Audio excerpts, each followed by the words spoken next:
Welcome to the Coda Podcast. I am Rue from Rue Films, and in today's episode, I will be speaking to Daniel Watson from Made to Last Films. Daniel is very unique in the fact that he's been able to shoot 40 plus weddings every year and still maintain an incredible high standard in his work. We take a deep dive into not only how he's able to book such high numbers of weddings, but also his editing hacks to be able to deliver all his films within a 12-week deadline with no compromise on quality. Morning, Dan. Thank you so much for joining us today, mate. Morning, Rule. That's all right. No worries at all. Glad to be here. I'm so keen to get you on because quite often in the wedding industry, wedding filmmaking industry, a lot of the conversation is about filmmakers charging more, shooting less, and driving their business in that direction. But for the vast majority of us, like especially someone like me, I'm single income for our family. I need to earn as much money as I can for my business, and that means quite often shooting as many weddings as I can to get to the finances that I need. And with your business over the last few years, you've been shooting a lot of weddings, haven't you? Quite a lot. Yes. And so I thought it'd be really interesting to chat to you about how you manage that, because your work is phenomenal. So you're able to not only shoot a lot of weddings, turn around those weddings in a decent time frame, but also create stunning work as well with no compromise. So I really want to dive into your brain and learn about how you are able to do that. So to get us started, I'm just going to do some quick fire questions. They don't have to be super quick answers. We can, if some things need expanding, we can go into it. Yeah. But just to get us warmed up, get some bits out there. Cool. So how many weddings do you shoot each year on average? This year I've got 47. Last year I did 52. The year before that, which I think was my first year I'd consider properly full-time, I think 38, maybe 40, with second shooter jobs, that kind of thing. So it's averaging about the 45 mark, I reckon, over the past 3 years.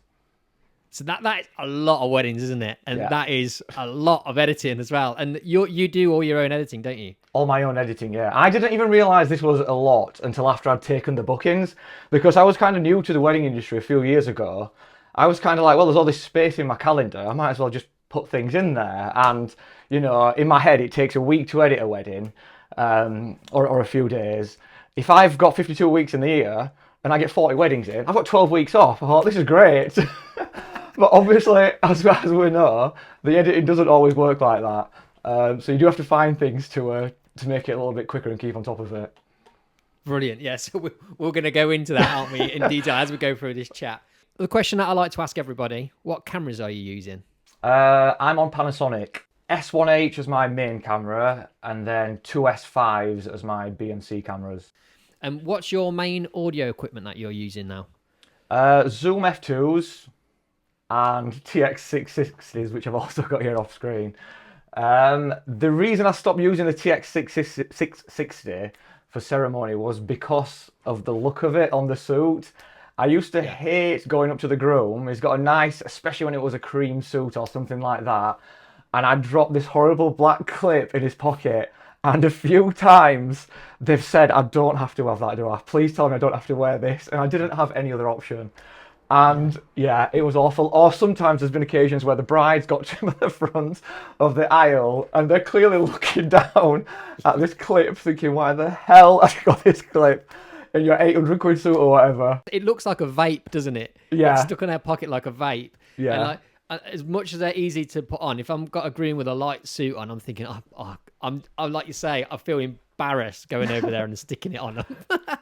Exactly. And I think the thing is, with the lav mics, people are that used to seeing them anyway on TV and stuff. Even with a light suit, they understand that's a microphone. They get that's just there for recording. Whereas the TX660, no one's used to seeing a black clip here on your suit. So yeah, I had to get rid of that. But for speeches, I still use 660s on each person just for speed. So the registrar, what are you putting on them? Are you putting on a lav on them or? No, TX660 on the registrar as well. Yeah. Just for speed. They don't like wires. They don't like to be faffed about with wires and stuff. And they'll often comment about the TX660 like, oh, that's nice and quick. I'm glad you haven't got to put wire on me like the last guy that did it or whatever. So I'm always hesitant to ask registrars anyway, just because I feel a bit bad like putting this extra job on them. So yeah, anything that makes it as quick and painless as possible. Yeah.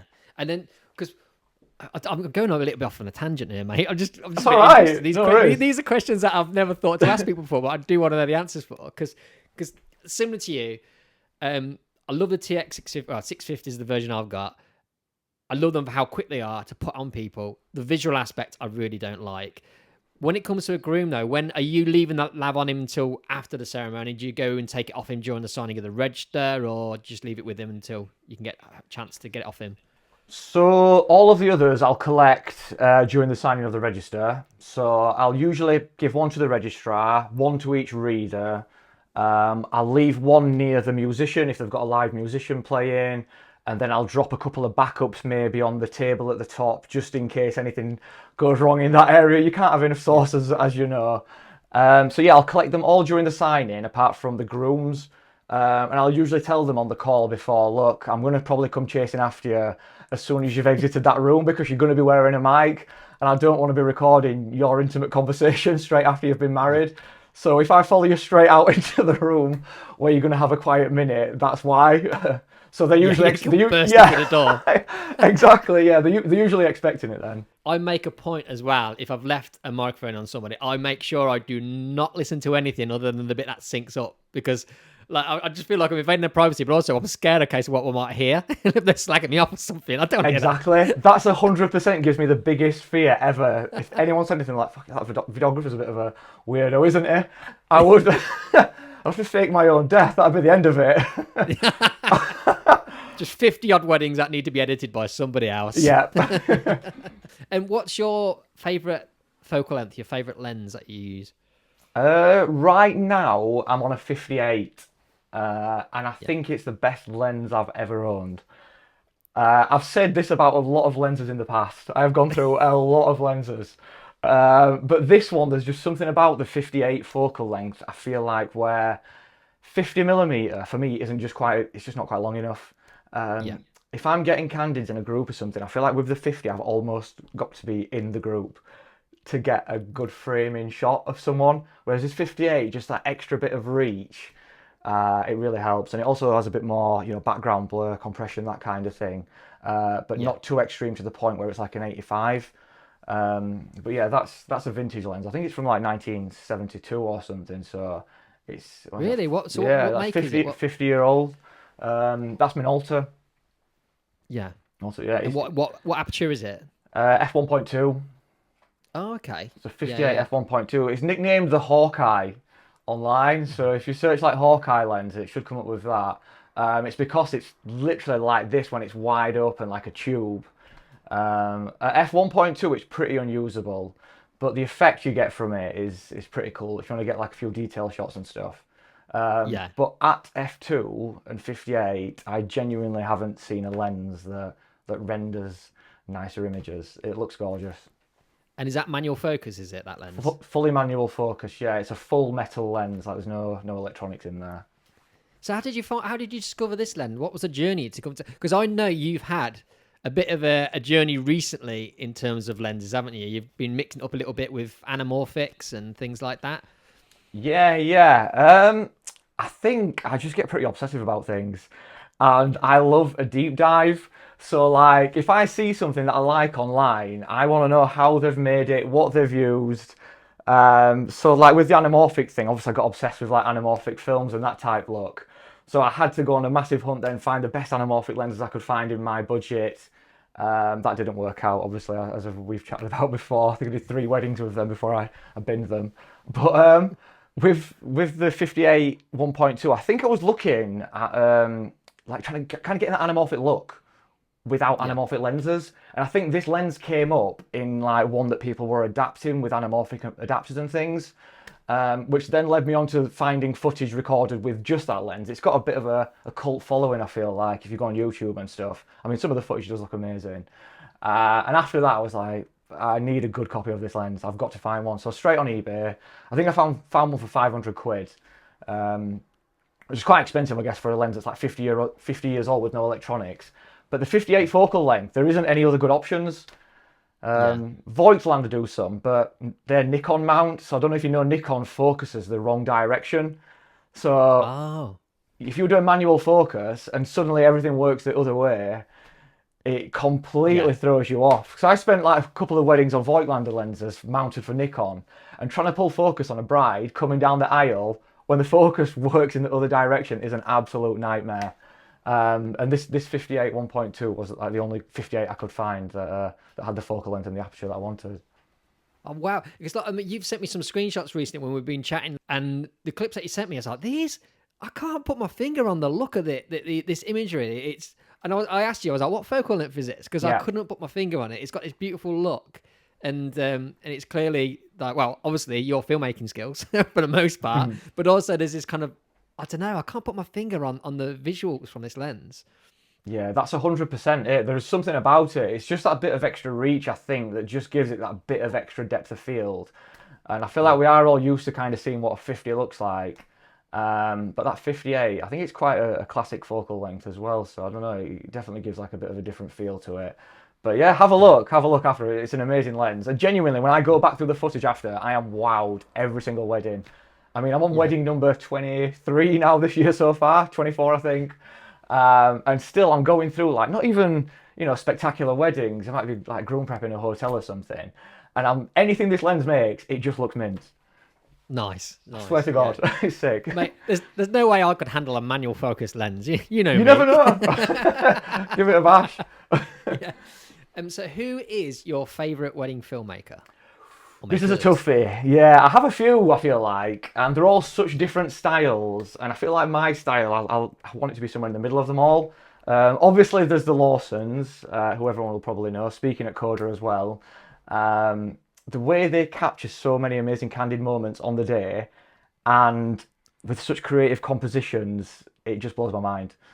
Yeah. Because it's one thing getting a nice moment, then it's one thing getting the lighting and the framing right, and then, having tiny people in the corner of your, screen or whatever. Like me, when I'm getting candids, everything just fills the frame, so I don't know how the hell they can whiz around and just get so many amazing compositions so quickly.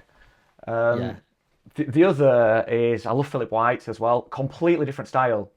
But just how dark his images are, really. Like, I quite like shadows in filmmaking, and the way he plays on that, and his films I feel like look more like the movies that I like to watch. So when I watch classic films and stuff, it looks more like what Phil's producing. So that's why I like his work. And then the final one, a bit of a curveball, is one that no one really sees or speaks about, but it's some American guys called Lux Films. I never see them anywhere, like on any of the groups or whatever, but some of the stuff they produce is probably the best looking wedding video content I've seen.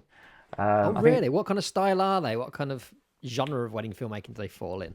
They just make really well produced weddings. It's quite, it's American, so it is definitely more American than UK, but their audio is absolutely on point, their colour grading is on point, the storytelling, they don't use too many shots. You can tell they're not just throwing things in there. They're unreal. I definitely recommend checking them out, because I still go on their website every now and then just to kind of see if they've released anything new. And that was the first wedding film that I ever saw as well that got me into it was by them. Oh wow! Okay, and what's their company name? Lux. Lux Wedding Film. I think it's like Lux Films Weddings on Instagram or something. It's like LUX. LUX, yeah. Like I said, it is quite American, so there's a lot of things there that couldn't work with our market. You know what I mean? They definitely get way more into the speeches than the usual groom does that we have. Yeah.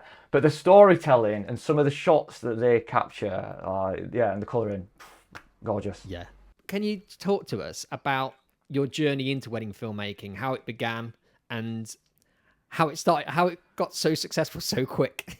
Yeah, I don't know. It's a bit of a weird one, really. It definitely didn't get successful that quickly. So I've been doing photography and film now for about 10 years, I reckon. When I was at uni, I always wanted to be a nightclub photographer. As shitty as that sounds, I used to see the We all have a dream. Yeah. We used to see the photos after a night out, and I'd think, bloody hell, what a life them guys have got. They just go to nightclubs, take pictures, get paid, and then everyone's like loving them. I thought, I could do that, like, why not? And then, weirdly, I got attacked. It sounds quite dark, but it isn't. And I broke my ankle and managed to get a claim from that for like $4,000 or something, went straight out, bought a Canon camera, Canon 1000D, a flash, and an iMac. Went to the local nightclub in Barnsley and said, "Can I take some pictures for you on Halloween? I don't want any money or anything, but can I give it a go?" And turned up. Obviously, it was rough as hell, but I still enjoyed it. It was the first time I'd done like any sort of creative work or whatever. Yeah. So to actually get the experience of doing that, and they offered me a job at the end of the night. That's it. They said, "Come back next week. We'll give you 30 quid, Friday and Saturday." So that was like the start of my photography career. Fridays and Saturdays, Barnsley Town Centre, taking pictures of random pissed up people in a nightclub. So yeah, after doing that for a couple of years, I then got a job in Leeds for Tiger doing a similar kind of thing. And by this stage, I mean, I was in my last year of uni. I thought I'd made it. Because after Tiger booked me, and then there was like another nightclub in Leeds, another one. So I was then spending like 5 days a week just kind of going around these nightclubs, getting paid 40 quid for 2 hours work. I thought it was unreal, by the way, £20 an hour. I'd double up on a night, so I could do one club 11 p.m. till 1 a.m, another club 1 a.m. till 3 a.m, get 80 quid for the night. I was like, this is my dream. Like, I've made it. And then after that, the jobs, as I got more into it, the jobs got better and better. Like, you know, I'd be doing nights with an artist playing, for example, or I'd get asked to do a festival abroad, which was incredible. The first one I ever did, I didn't even realise I was getting paid for it. I kind of just turned up there, went home, never sent an invoice or anything. The guys were like, months after, "You've not sent your invoice for this job." I was like, "What? I'm getting paid?" I was like, "That's unreal." Invoice? I was like, "Yeah." So, yeah, did that for a few years. And then that led me on to working in Ibiza. I was the in-house videographer at Ibiza Rocks for 5 years. So at this point, up to now, you'd done, and was it at these clubs? Were you doing video in these nightclubs as well? Yeah, sorry, I've whizzed through a few bits. So during my journey through all the club stuff, I started working with a guy who was doing club videos, and I remember seeing his work and thinking, that is just unreal. It looked like a music video or something off TV, and the promoters would get my pictures and they'd be happy with them, but then they'd get his video and be like, "We love it, this is incredible." So I was a bit jealous, and I was like, I need to learn this. Like, I want these reactions from my kind of work. And I think at the time I'd got a Canon 6D as well, so it had got like the features to film on it that were good enough.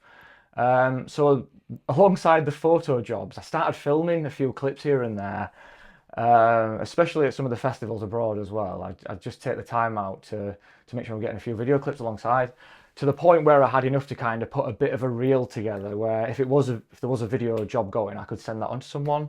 Yeah. And that's how the Ibiza work came about. So Ibiza Rocks were looking for a videographer. I sent them that, got hired, and I think within a few weeks I were packing my bags and going out there for 6 months.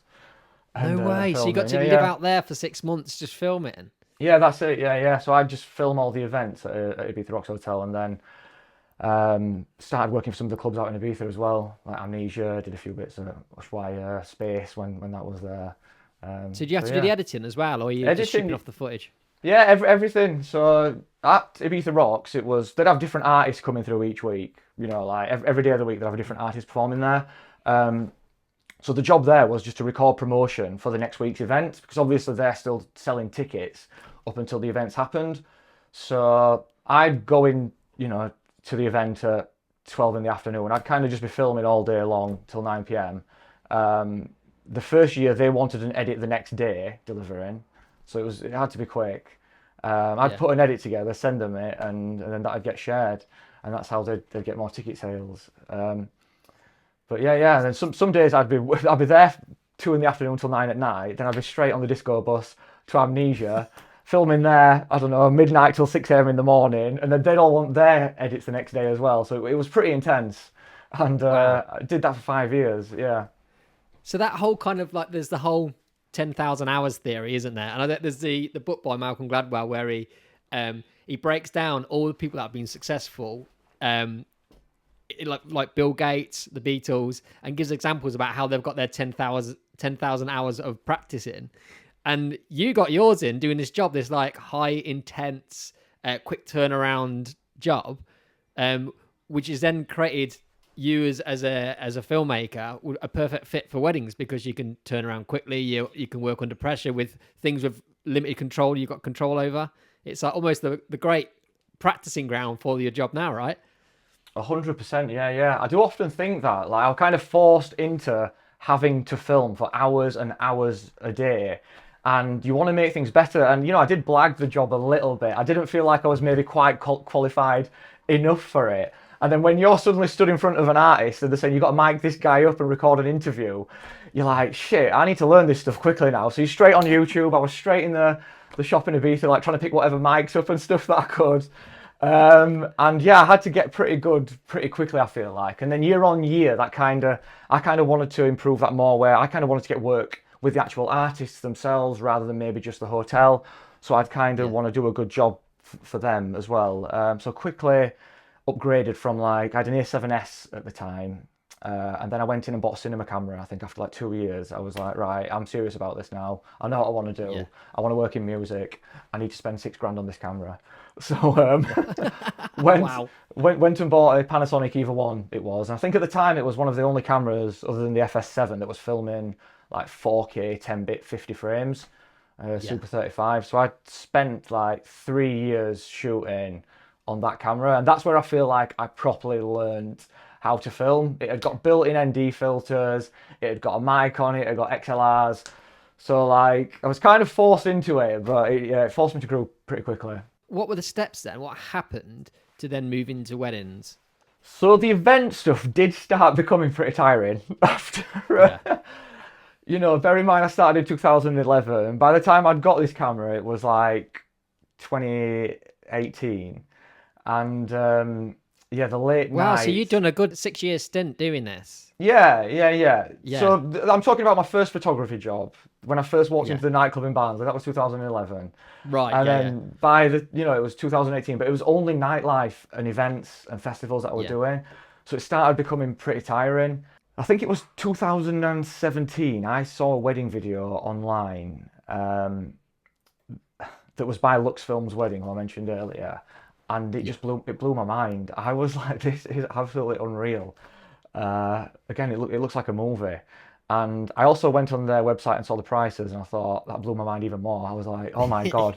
I was like, Especially Americans. Yeah. I was like, I'm working this hard. Like, you know, it was a lot of hard work, the event stuff, and the pay definitely wasn't as good as the weddings. And I remember thinking at the time, I can produce something similar to that. I've got a similar skill set where they're doing audio, they're just recording a live event. I was like, I can definitely do this. Maybe not to the standard they're doing it, but, you know, somewhat like it. Yeah. So I knew a florist, like my cousin's friend was a wedding florist, so I sent her a message and asked if she knew any couples that were looking for a wedding videographer. Totally free. I wouldn't charge anything because I didn't really know what we're doing at a wedding. But I knew they'd get some. I knew they'd get some nice looking images from it because I knew I could film. But I didn't even bother with audio that day. I used the on top of camera mic, like a shotgun, but that was it. Yeah. Turned up to their day and it was absolutely lovely. Like, really nice, cool couple. Sun was shining. It was like a TP wedding in the Peak District on a farm. So like, I'd never seen a wedding like this either, really, in the UK, because I'd only been to a couple in my entire life, and they were always like, you know, church wedding, and you go to like a conference room type venue or something. Yeah. So after that day, I think I edited the film within 24 hours. I was that excited about it. Wow, you went into the zone, did you? Yeah, no joke. Yeah. So, funnily enough, later that day, I had to fly to Ibiza back because my other job was starting. I think I edited on the airplane on the way there, got straight into my room in Ibiza and carried on editing it. And within 24 hours, it was finished and out. And they absolutely loved it. And the reaction, like on Facebook and stuff where I shared it at the time, it got a lot more traction than any of like the usual nightclub stuff I was sharing. So that's when I thought I could be onto something here. And I remember thinking at the time, if I could charge £1,000 for that and do 40 of them, I've got a career. That's a career. Millionaire. Yeah, exactly. It's always that process we go through at the start, isn't it? Like, kind of, the reality hits in eventually, but kind of, all I got to do is 40 days a year and work. Exactly. Yeah, 40 days shooting, 40 days editing. It'll be as easy as that. Pick up some other bits on the side. In my head, that was the ultimate life goal. I just want get 40 grand a year, do something that I kind of enjoy. And that was it. Yeah, and fair play. That's a great dream, Matt, isn't it? Like, yeah, it's decent, but yeah. No kids, 40 grand, brilliant. Exactly. Yeah, yeah. Cool. So you've got this buzz now, and you're thinking that this is something that you want to progress with. What steps did you then take to then get more work and start building your business out, basically? The first off, the nightlife stuff just started getting more and more irritating, which after the wedding, which kind of forced me to make, more effort with the wedding stuff. I was like, I need to get this working soon because I don't know how much longer I've got left in me going to bloody nightclubs as a 30-year-old man. You think you're going to like it forever and you don't. And so what happened was after I'd shared that video online, I then had a few school friends and stuff get in touch who were getting married. So it was like, Facebook profile marketing, not even like a page. I was just sharing it on my personal Facebook. And then from that, I had a few friends get in touch and asked me to film their weddings and ask how much I'd charge. So I was like, 800 quid, a grand, that type thing. But they were actually getting married in quite nice venues. Like one was getting married in Aynhoe Park, which was like, I think it's a venue that's closed now, but it's where Noel Gallagher had his 50th birthday party. Okay. So it was like, So fancy. it was fancy, yeah. And like, it was really nice in there. So I kind of got off to a good start with that one. And then another one of these bookings was in Italy. So I was straight off doing like a destination wedding, I think within my first couple of years. So that was cool. And then the rest of the bookings, I think a lot of it came from word of mouth from them weddings. Just this is how it works with people. Like a lot of guests in there were engaged, and so they'd book me. A huge thing for me was actually the UK wedding videography group. Okay. Yeah. So once I'd got a few good films lined up, I would be on there constantly. As soon as anyone posted saying they need a videographer, there's a referral going, I'd be straight on there with a link to a film saying I'm free. And that got me a few really good bookings to start off with as well. I'd have alerts on, so if I got a notification on my phone and there was a post in there about a wedding, I'd be straight in. So I did get quite a few that way. Like I say, they were good quality weddings as well. One of them was like a garden wedding in Surrey on their own private line with a huge marquee, and there were loads of guests there all engaged. I literally saw that couple a few weeks ago at another wedding. I had that many referrals from them. I think I booked at least 4 or 5 weddings off the back of them. Wow. So from a Facebook group, you've got yourself, there's a referral went in the Facebook group, you got that wedding. Then from that one wedding, you've then managed to get lots of other work from their friends and family and people like that from that one wedding. Exactly, yeah. And I can also trace back situations where the referrals from that wedding have then referred me to people at their wedding as well. So it's it's almost exponential, isn't it? The growth that you can get when you get recommendations like that. Because you don't know. Word of mouth for you has been huge. Yeah, I think word of mouth has probably been one of my biggest sources of bookings, yeah. Yeah, awesome. And like I say, I always think, I feel like I've been telling you this for years as well. That kind of, I always think your pricing needs to be higher because you book up fast, don't you? And it's almost kind of like because your work is high quality, but you're super reasonable with your pricing. I assume that anyone gets you for the wedding, you're going to mop up all their friends and family as well because you're the double threat, reasonable price and incredible work. Yeah, well, thank you, mate. But yeah, I don't mind that. I like to feel that I'm reasonably priced and that people could afford it. I don't know. I find it hard. Obviously, like I said, we'll speak about it later. But I'm charging 2.5 grand at the minute, and I don't know. I think that's a lot of money. I think that's quite a lot of money for people to spend. So I find breaking through that quite hard. I don't know if that's mindset or background or where that comes from. I think some of it comes from the money that I used to get doing events and nightlife and the day rates that I used to get there. That'd be like £500-600 a day sometimes. So when I'm looking at doubling the amount I used to get in another industry that was selling to businesses, and I'm selling that to just your everyday person, I find it hard. Yeah. But not that there's anything wrong with it. I mean, if I got the balls, I would definitely do it. But yeah.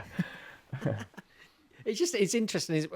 We do this job it's for us. Obviously, we need to earn money from it, but it's what we're comfortable with and how we want to live our lives. Is like we should base our business around ourselves, not what the industry is telling us. Which is why I want to have conversations with a variety of different people on how they're running their business and stuff, because it's interesting to see where people want to sit. There's some people want to maybe go into this luxury high-end market where we were speaking with Aaron in a previous podcast, Aaron Kenny, and his method was to raise prices high as quickly as possible to get into that high-end luxury market. But do we all want to sit in there? I don't necessarily know if I want to, if I'm honest. Yeah, it's not for me, I don't think. With the amount of weddings I've done, there has been some high-end ones creep in there, definitely, like down in fancy hotels in London, that type thing. And I do feel a bit out of place at them. I don't know why, but it's maybe not just my kind of person or the type of people that I've had a lot of experience with in my life. And for me, that's quite a big thing, that I want to work with people that I can get on with. Like, I don't want to have to pretend I'm something different on the wedding day as to what I am, or I don't want to feel like, I don't know, I'm trying to be something I'm not on a Zoom call when I'm trying to book them. Like, I'm happy just turning up, being myself completely, and if they're happy with that, awesome. But yeah, I don't think the high end is something that suits me. No. And that's fine. Something I think I'm kind of like falling into as well. Like, for me, I like the human connection on a wedding day, and I like to be around like-minded people and enjoy the day with them. And I think my work is better because of that, rather than it being a super fancy event. I want to focus on the people, and I feel like from your work and looking at your work, the people and their personalities are a big feature of your work as well, rather than the details and the kind of location kind of thing. Would you say that's a fair assessment? 100%, yeah. I mean, the details and stuff for me are great to pick up on if they're there on the wedding day. But for me, I'm never going to be the type of person that wants to go and film loads of details because it's going to get me more work with a planner or something. Because I don't know what it is. I don't know if you're the same, but like, as a creative person, when I've got to use that creative energy to do something that I don't want to do, it's almost painful. It's like, someone asking you to do the thing that you love and do something you don't like doing with it. It hurts. It's like, stood there filming endless angles of flowers and table setups for me would just, no, I wouldn't enjoy it. Yeah, I just need. And that seems to be what the planners want, right? If you're going to work in a higher market, it relies on your relationship with planners, and planners want you to film the details and the bits and the bobs, the stuff, most of the things other than the people, right? Exactly. And, that for me, that's not my vibe, if I'm honest. But yeah, me either. Each to their own. Obviously, that works for some people, and the films look amazing for the people that are doing that. But it's just not something that I can do. Yeah, fair play, mate. Yeah, and so even now, do you find you're still getting most of your bookings through word of mouth, or what sources are you getting your bookings from? Word of mouth is a massive one. A lot of my inquiries are word of mouth, like I said. Another huge source of referrals from me is photographers. Probably more than any other, actually. There are some photographers that I work with that recommend me to pretty much any couple that's booking with them.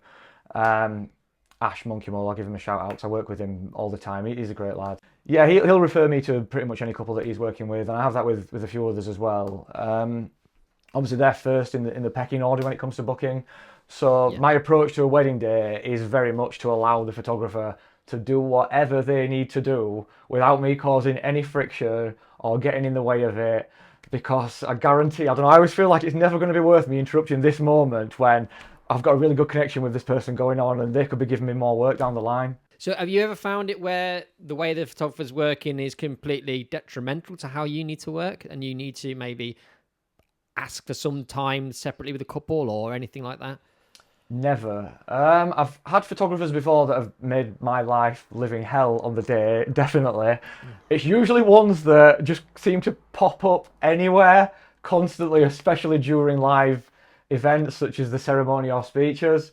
Because doing unpredictable things on those when we're trying to capture like a full cut of it is quite difficult. But I'll let them get on with it and I won't say anything. Because I think the couple have booked that photographer because they like their work, and usually they've booked them before me as well. And that's fine. I'll let them just do whatever they need to do. I'll work around it the best I can. Most situations on a day, if the photographer pops up in the shot, I just won't use that shot in the highlight film. If it's going to be in the feature film, fine. The photographer was just part of the day. The couple stuff, I'm not massive on shooting lots of that anyway, so I usually just let the photographer get on with it and do what they're going to do. But yeah, I'm big on letting the photographers kind of just run the day how they want to do it, and I'll fit to their approach. I feel like I bring this up every podcast as well, but I feel it's my feeling that is our duty as videographers, because we work with a photographer every single wedding. Photographers, I don't know what the ratio is. It's probably less than 50%. I'd say they're working with videographers on a day, so they've got their way of shooting, which every now and again gets interrupted by one of us. So we know, because we've got the practice of working with photographers, we need to know how to work around them and make it work for our couples. And I think that's on us rather than the photographer having to adopt. Yeah, 100%. We've got to figure out a way to work to any type of photographer, I think, rather than make them kind of like bend their approach to fit to us. I think also as well, like some of the shots for photographers are more important, that they capture a still image of it. I can cut around things and edit situations to appear a certain way, whereas a photographer might need a still image of one thing that they can't, be creative in how they display it. So I bear that in mind. Like I said, I think it's rare on the day that there's a shot, other than the obvious things like first kiss, confetti, that I'll be trying to elbow the photographer out of the way because I need to get it over them or whatever. Yeah. I'll like I said, I'll work to what they're doing. Do you have, in the way that, say for example, the ceremony, do you have any conversations with the photographer beforehand about where you need to be, where you want to be, what's important for you? Or do you literally just work around them no matter what they want to do? So I have my ceremony setup, which is usually 50 at the back of the room, nice and low, so they can kind of shoot over the top of it if they need to. Then I'll have a wide angle off to the side facing the groom, just kind of like a safety shot of the entire room. That might be like a 25 or 24 or 35, sorry. And then I'm kind of off to the other side facing the bride on my 58 now. Similar setup to a lot of people do. But I will say to the photographer beforehand, you are free to go wherever you want at any time. So the reason I've got 3 angles there is so you can do that. You can stand over there. It doesn't matter because I've got these 2. If you stand in the aisle, I've got these 2. So do whatever you need to do. I'm not going to try and tell you where you can and can't stand. Very much similar to my approach, but every now and then I'm like, but please don't stand in front of that back camera for a long time. Yeah, I prefer that not to happen, but I don't even tell them that. If they want, if it's their thing to get the aisle shot kiss, then I won't put it on them that they can't do that, because I know I've got my angles covered anyway. It's documented from 2 different sides, so I am fine with it. And then even things like when the couple are exiting the room, for example, or the confetti walk, I know sometimes photographers will say, do you have a gimbal? Are you going to be walking back? That kind of thing. We had a videographer who says we need to do it this way or that way. And I always say, look, just do whatever you want to do. If you want to track back with them, I'll do that. If you want to stand at the back on a long lens and get them walking to you, I'll do that. None of them shots really are going to look massively different to the couple where the next couple are going to book you or not. They're not going to notice, oh God, he didn't walk backwards with his gimbal for this confetti shot on our wedding. I kind of like that static shot from the back anyway, because you get different sizes of the couple as they approach you, you know what I mean? So I don't mind it either. I think that's my favourite. I'd rather be back and shoot and get them come towards me and get all that depth as they come. Yeah, exactly. You kind of feel like getting a few different shots at the same time there, instead of them just being the same distance from the camera for the duration of it. But yeah, stuff like that, like I said, I always just let the photographer decide what they want to do and then work around it. I also think as well, this is just my thoughts, I might be completely wrong here. I think you're the kind of person that could get bored quite easy, right? Yeah. Is that right? That's definitely very similar to me. Yeah. We have short attention spans. We like to be kept energized and moving around a lot. Yeah. Imagine having having to work around the photographer is another puzzle to kind of solve, and it means you have to mix it up maybe on some days as well, which keeps you on your toes, keeps you interested.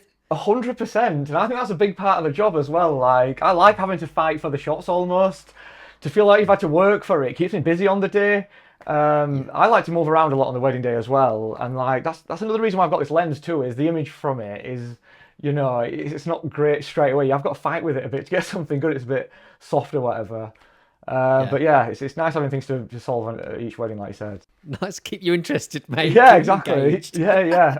It's how our ADHD brains work, isn't it? 100%. Yeah, I've actually booked in for a test. Mate, you don't need that test, I can tell you now. Really? I've had so many people say it to me during my life.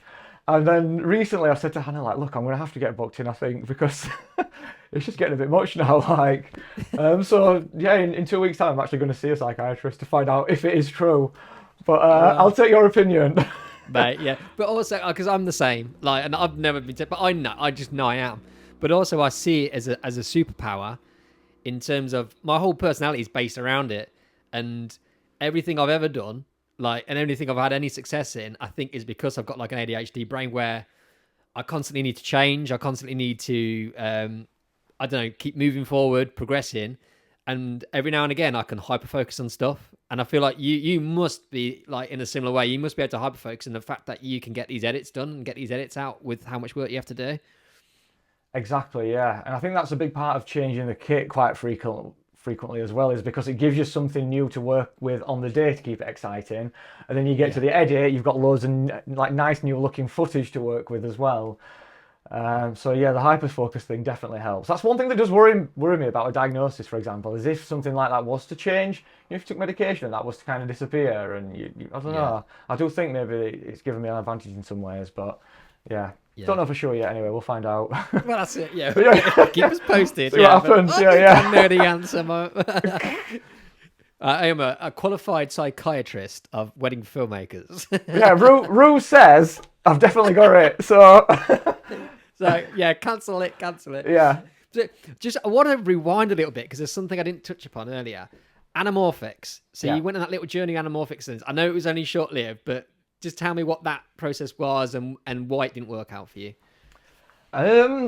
So and maybe actually explain to us what anamorphic lenses are as well. Yeah. So I don't know if I'm best qualified to explain exactly what they are. I do know very much well what they do now, because I spent so much time using them. But yeah, it was another hyperfocus, I think, where I basically became obsessed with anamorphic. I watched The Creator. Have you seen it?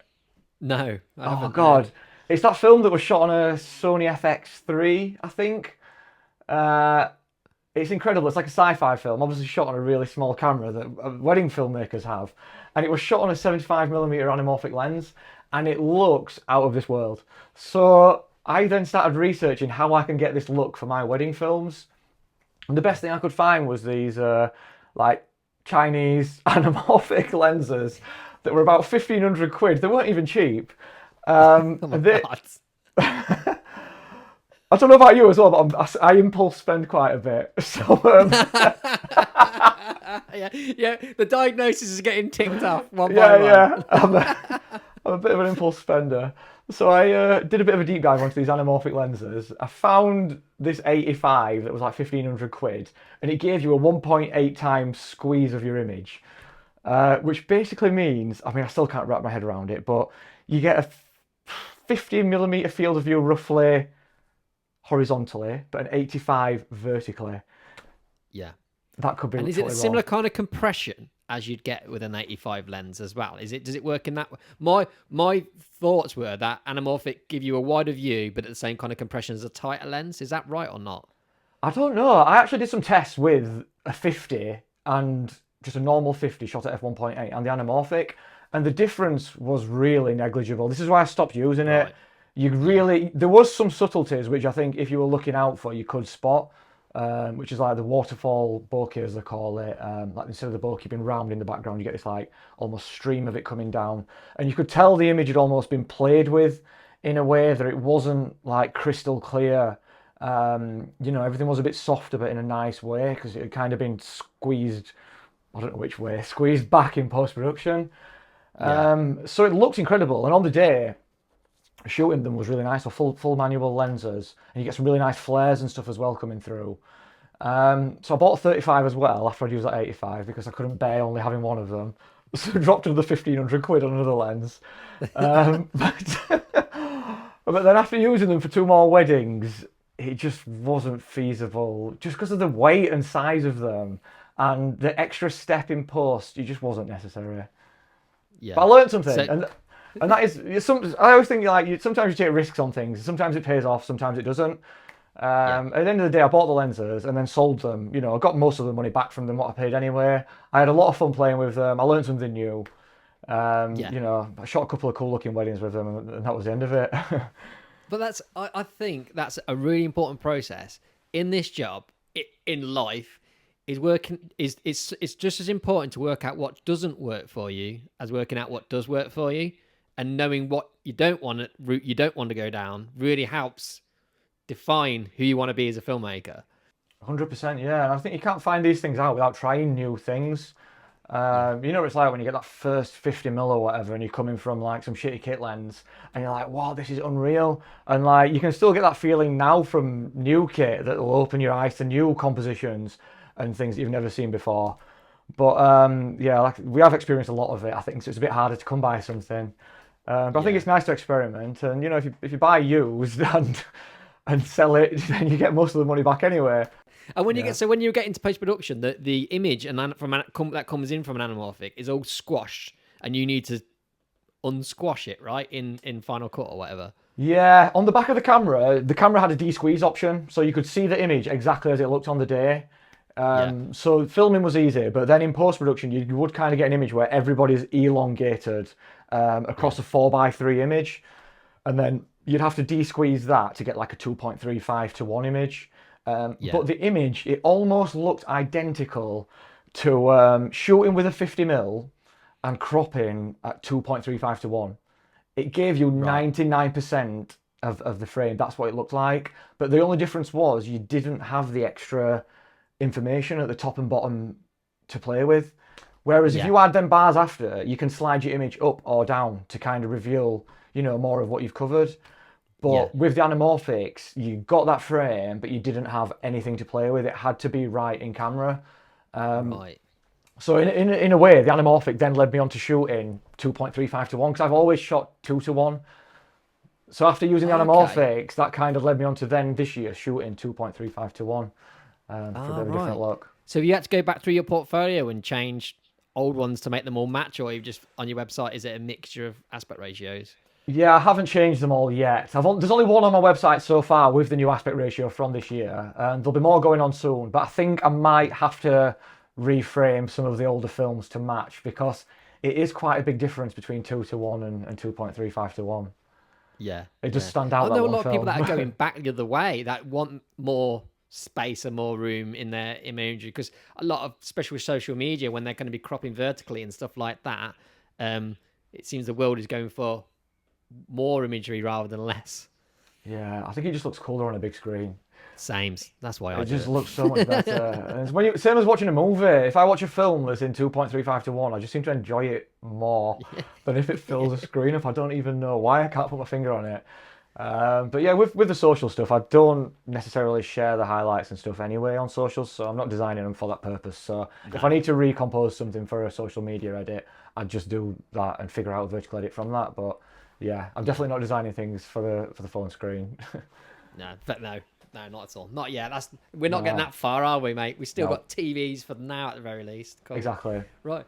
I've took us on a real meander here. Like, the one question I usually like to get out of the way early doors, because it gives quite a lot of context, is packages and pricing. Yeah. So are you comfortable discussing your pricing? Of course, yeah. I think it's all on your website anyway, isn't it? You're a prices on kind of guy, right? You keep your prices on your website. Yeah. So if you can talk us through what you deliver and the pricing structure for it, please. Cool. So quickly, I'll just mention what I used to deliver and why it's changed recently to what I think works better.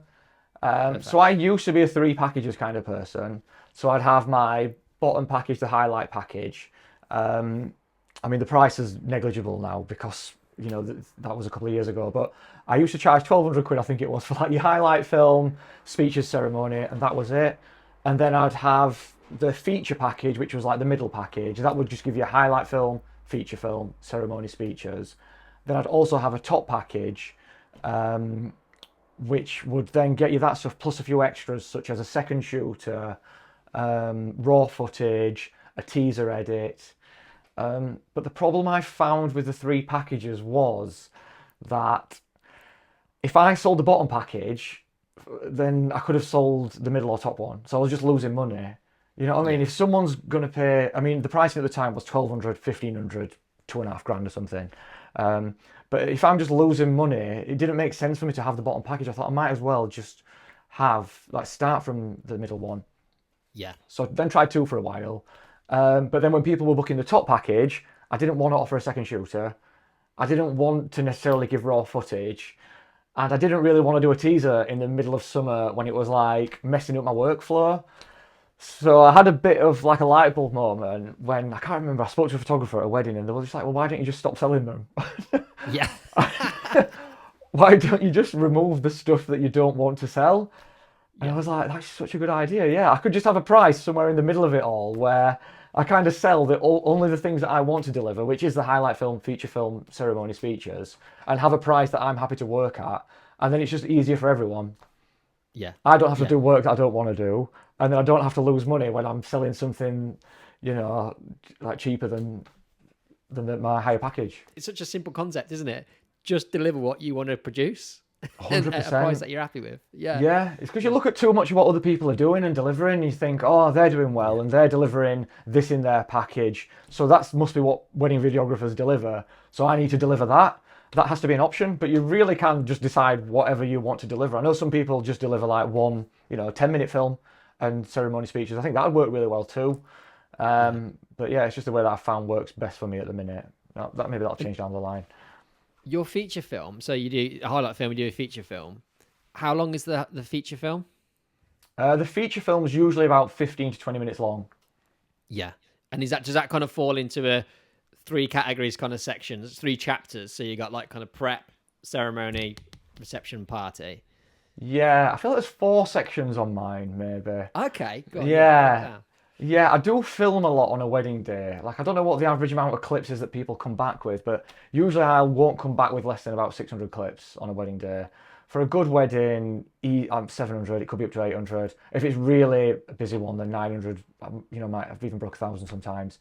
Um, As a but solo shooter as as a well. solo shooter, yeah, yeah. Wow. I just Yeah. don't stop shooting. Like, I'm not in people's faces or anything. Like, they don't feel like it. But everything I'm shooting, I'm always getting multiple options of it to pick from in the edit. So every angle and detail, I might just get 2 or 3 shots really quickly, so that when I'm in the edit, I can quickly, pick which is the best one. But in terms of like the length and stuff, yeah, I'll usually build up a 3 to 4 minute section from the prep. Then the next section, obviously the ceremony, will be another 3 to 4 minutes long. I usually put the full vows and ring exchange in there. And then the drinks reception, I'll usually have a full section for that, maybe a couple of minutes, 2 to 3 minutes in length. And then there might even be another section for the food for the evening reception. So sometimes 5. Yeah. I think it's just because I film a lot of footage and I want them to see it all. Like, I don't like holding things back from them. So when I'm in the edit, if I've got a shot and it's decent and there's something happening in it, I'll try to make sure that they see it. Right. So it quickly Yeah, builds so up. you're really trying to put as much as you can in this longer film. That's your accountability almost. Definitely, yeah, yeah. I always think like, I don't know if I've got like 7 or 8 different shots of Nan throughout the day, then just try and get them in somewhere. Unless she's yawning or blowing her nose or something like that. Obviously, get rid of that. But if she's having a nice time and I've got a shot of it, then put it in there, because I know if it was my Nan, I would definitely value that more over than good production value. You know what I mean? The Yeah. couples will never know, to be fair, what you're not giving them. But I know for a fact that when I watched it, I definitely loved my husband Nan playing Jenga. There's my Nan doing something else. Like, I just want to see as Yeah. much as possible, I think. So I think my feature film, I always describe it to people as, if I've shot it and it's a decent shot, there's something happening in it, you're gonna see it. I'll not include it, Yeah. if someone's just sat like staring to the distance or whatever. But other than that, I'm not holding footage back from you. You're gonna see it all. And in another way, I think that gives them peace of mind that I'm not holding anything back, and they'll not want to buy raw footage from me after, hopefully. So your packages now, what's it consist of? Sorry, and the pricing. So at the minute I'm charging 2.5 grand. Yeah. That includes a highlight film. That's usually about 4 to 5 minutes in length, or one song length. A feature film, that's usually about 15 to 20 minutes in length, and it has a full ceremony, full speeches. Both of them are multicam, professional audio, that kind of thing. And then I'll also give them a first dance clip as well. Okay. Yeah, I usually don't move about too much when I record their first dance.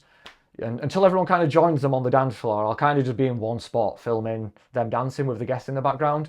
So I'll normally kind of just film as long as I can, to the point where they're kind of surrounded by guests and I can't see anything. And then I'll just give them that as an extra clip. So just a single camera edit, is it? Exactly, yeah, yeah. It's really nice to have, definitely. My sister got married, and that was one clip that I absolutely loved watching back after. Yeah. It's always quite emotional, even if they're not like doing any like super special dance or whatever. It's just always a really close moment. Even watching the awkwardness is nice in a way. Yeah. So yeah, one full clip, one camera, and I don't advertise it just in case for whatever reason, I don't know, the view gets blocked or I have to change positions and so I'll lose that angle. But if I can deliver it, I will. And like your feature film, you say like 15 to 20 minutes, kind of. Do you tell the couple it's 15 to 20 minutes, or do you say to them it's around 15, like, and just over deliver, or do you give them that ballpark? Yeah, on my website, I mentioned that it's between 10 to 20 minutes, just in case there was a really quiet day where nothing happened so much. Yeah. And yeah, but I think it's very rare that I've gone below 15 minutes because by the time you've put all the B-roll in, the establishing shots, and you've put your vows in and the ring exchange, it very quickly builds up to 10 minutes. So I have 10 minutes just to cover myself, but realistically, I will tell them that it's probably going to be about 15 to 20 minutes in length. So on your feature film, the ceremony section, Yeah. how does that play out? Are you putting B-roll from different parts of the day over that section, or is it literally a kind of just edit from the multicam section of the ceremony? So I'll usually open with a drone shot of the ceremony area, whether that might be the same venue or it might be a church or whatever. I do like to start with establishing shots for each section of the day. So if we're moving from the morning into the ceremony, maybe the ceremony is a different part of the building. I'll try and find a drone shot that shows that part of the day just to kind of place us. And then maybe a few detail shots from the ceremony room. And then, hopefully I've arrived at the ceremony in enough time where I've had chance to capture a few shots of the groom stood at the top of the aisle, a few of the guests sat there waiting. So I'll kind of just have those shots in as B-roll as usual. If there's been a reading, I'll usually try and get that in that section as well. So as the ceremony starts, maybe have a reading there before the vows and stuff start, as you have guests taking the seats or whatever. So after the B-roll, I'll try and finish with a shot of the groom waiting at the top of the aisle. Yeah. And then go straight into his vows. But I might not have him speaking on screen straight away. Maybe I'll have a shot of a bridesmaid coming down the aisle. Or maybe some of the couple shots from the couple shoot. I think it just breaks it up nicely rather than having, on screen just two people speaking backwards and forwards for 2 or 3 minutes. So B-roll at the start of that almost chronological B-roll to start you off with, going into the ceremony, vows and that start, then you might cut to couple shoot kind of thing. Yeah, exactly, yeah. Because that's the part that for the most part in my longer films, that ceremony section plays out as the ceremony. I do the B-roll at the start of the kind of chronological B-roll of the groom waiting, but then when it cuts into the kind of vows and stuff, I almost 9 times out of 10 keep it as it is because I'm saving that couple shot for later on. Yeah. but I do sometimes think, would it probably better? Would it add more value to it to have a little bit more B-roll in here? So I always ask that question. I'm just interested in what people are doing.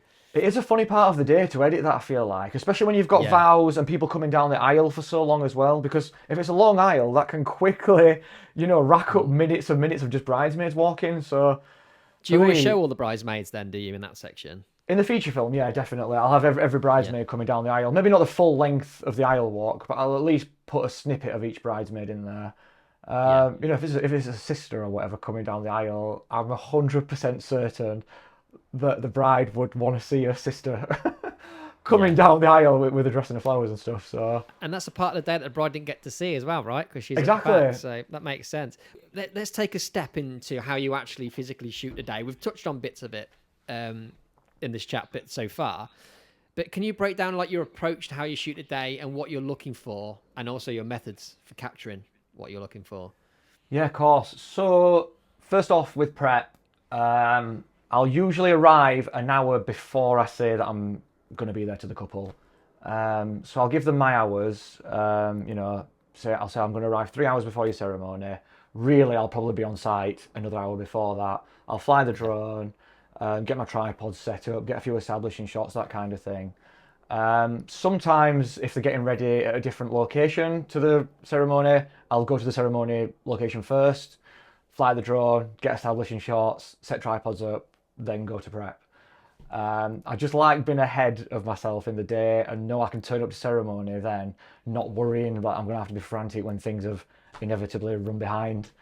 Yeah. Or if there's a church ceremony, maybe I'll go to the church before and fly the drone, so I don't have to do that stuff at the church. Get that stuff out of the way before prep. For prep, I always like to shoot both bride and groom if I can, even if it's a short drive. I don't tell couples like, oh, I can only capture one of you unless you've got a second shooter. Spend more time hanging about at bride prep shooting nothing that, to me, I would much rather have valuable time with the groom. At the end of the day, I could turn up to bride prep an hour before the ceremony and easily get enough footage.